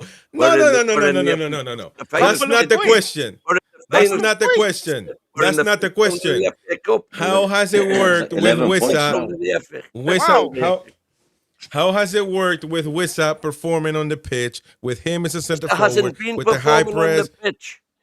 He's never been fit. So Right, there you go. exactly. There you go. You answer your own question, man. You answer your own question. We Wissa won what's hasn't best for been Newcastle fit United. yet. Well, then whose problem is that? Well, unlucky, really. Wissa's problems to a degree. Why can't a footballer? Why can't for getting him injured? No. Why can't a footballer be match fit at this point in time? He's been 2 months and some change fit to play for us. Why is he not fit? Why? How long's a normal preseason? A lot shorter than 2 months. I'll tell you that much. Is it? Yeah. And you actually don't have the high intensity games to get back to fitness quicker than before, because everybody just having preseason games. Nobody wants to get hurt, etc. Now he's had to play high intensity games. Why is he not getting fit? I don't understand that. Go on, because he didn't have a preseason, because he did exactly the same thing as Isaac did. Exactly. He went on strike. So you can't call self-inflicted. I'm not denying it's self-inflicted. And it's knocked up new. So why did we sign him when he did that? We were signed with as a club where the player was doing that to us. Why did we then sign a player that was doing exactly the same to his club? Because there was nobody else. We've seen it with other players. No. We went Sven. for Wissa before. We went for Wissa before Isaac left. Yeah. We went for Wissa when he was 27 million.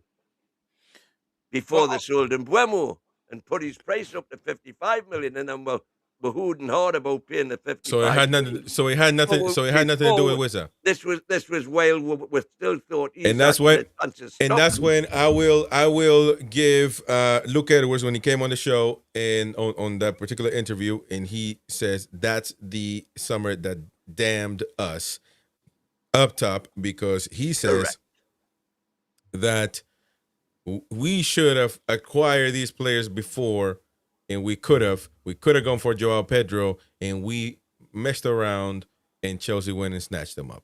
We could have gotten Wissa, and we didn't want to pay we ended up paying the same price anyway. Could have got Akatigui.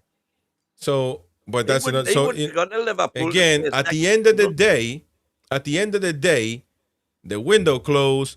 More weeks passed.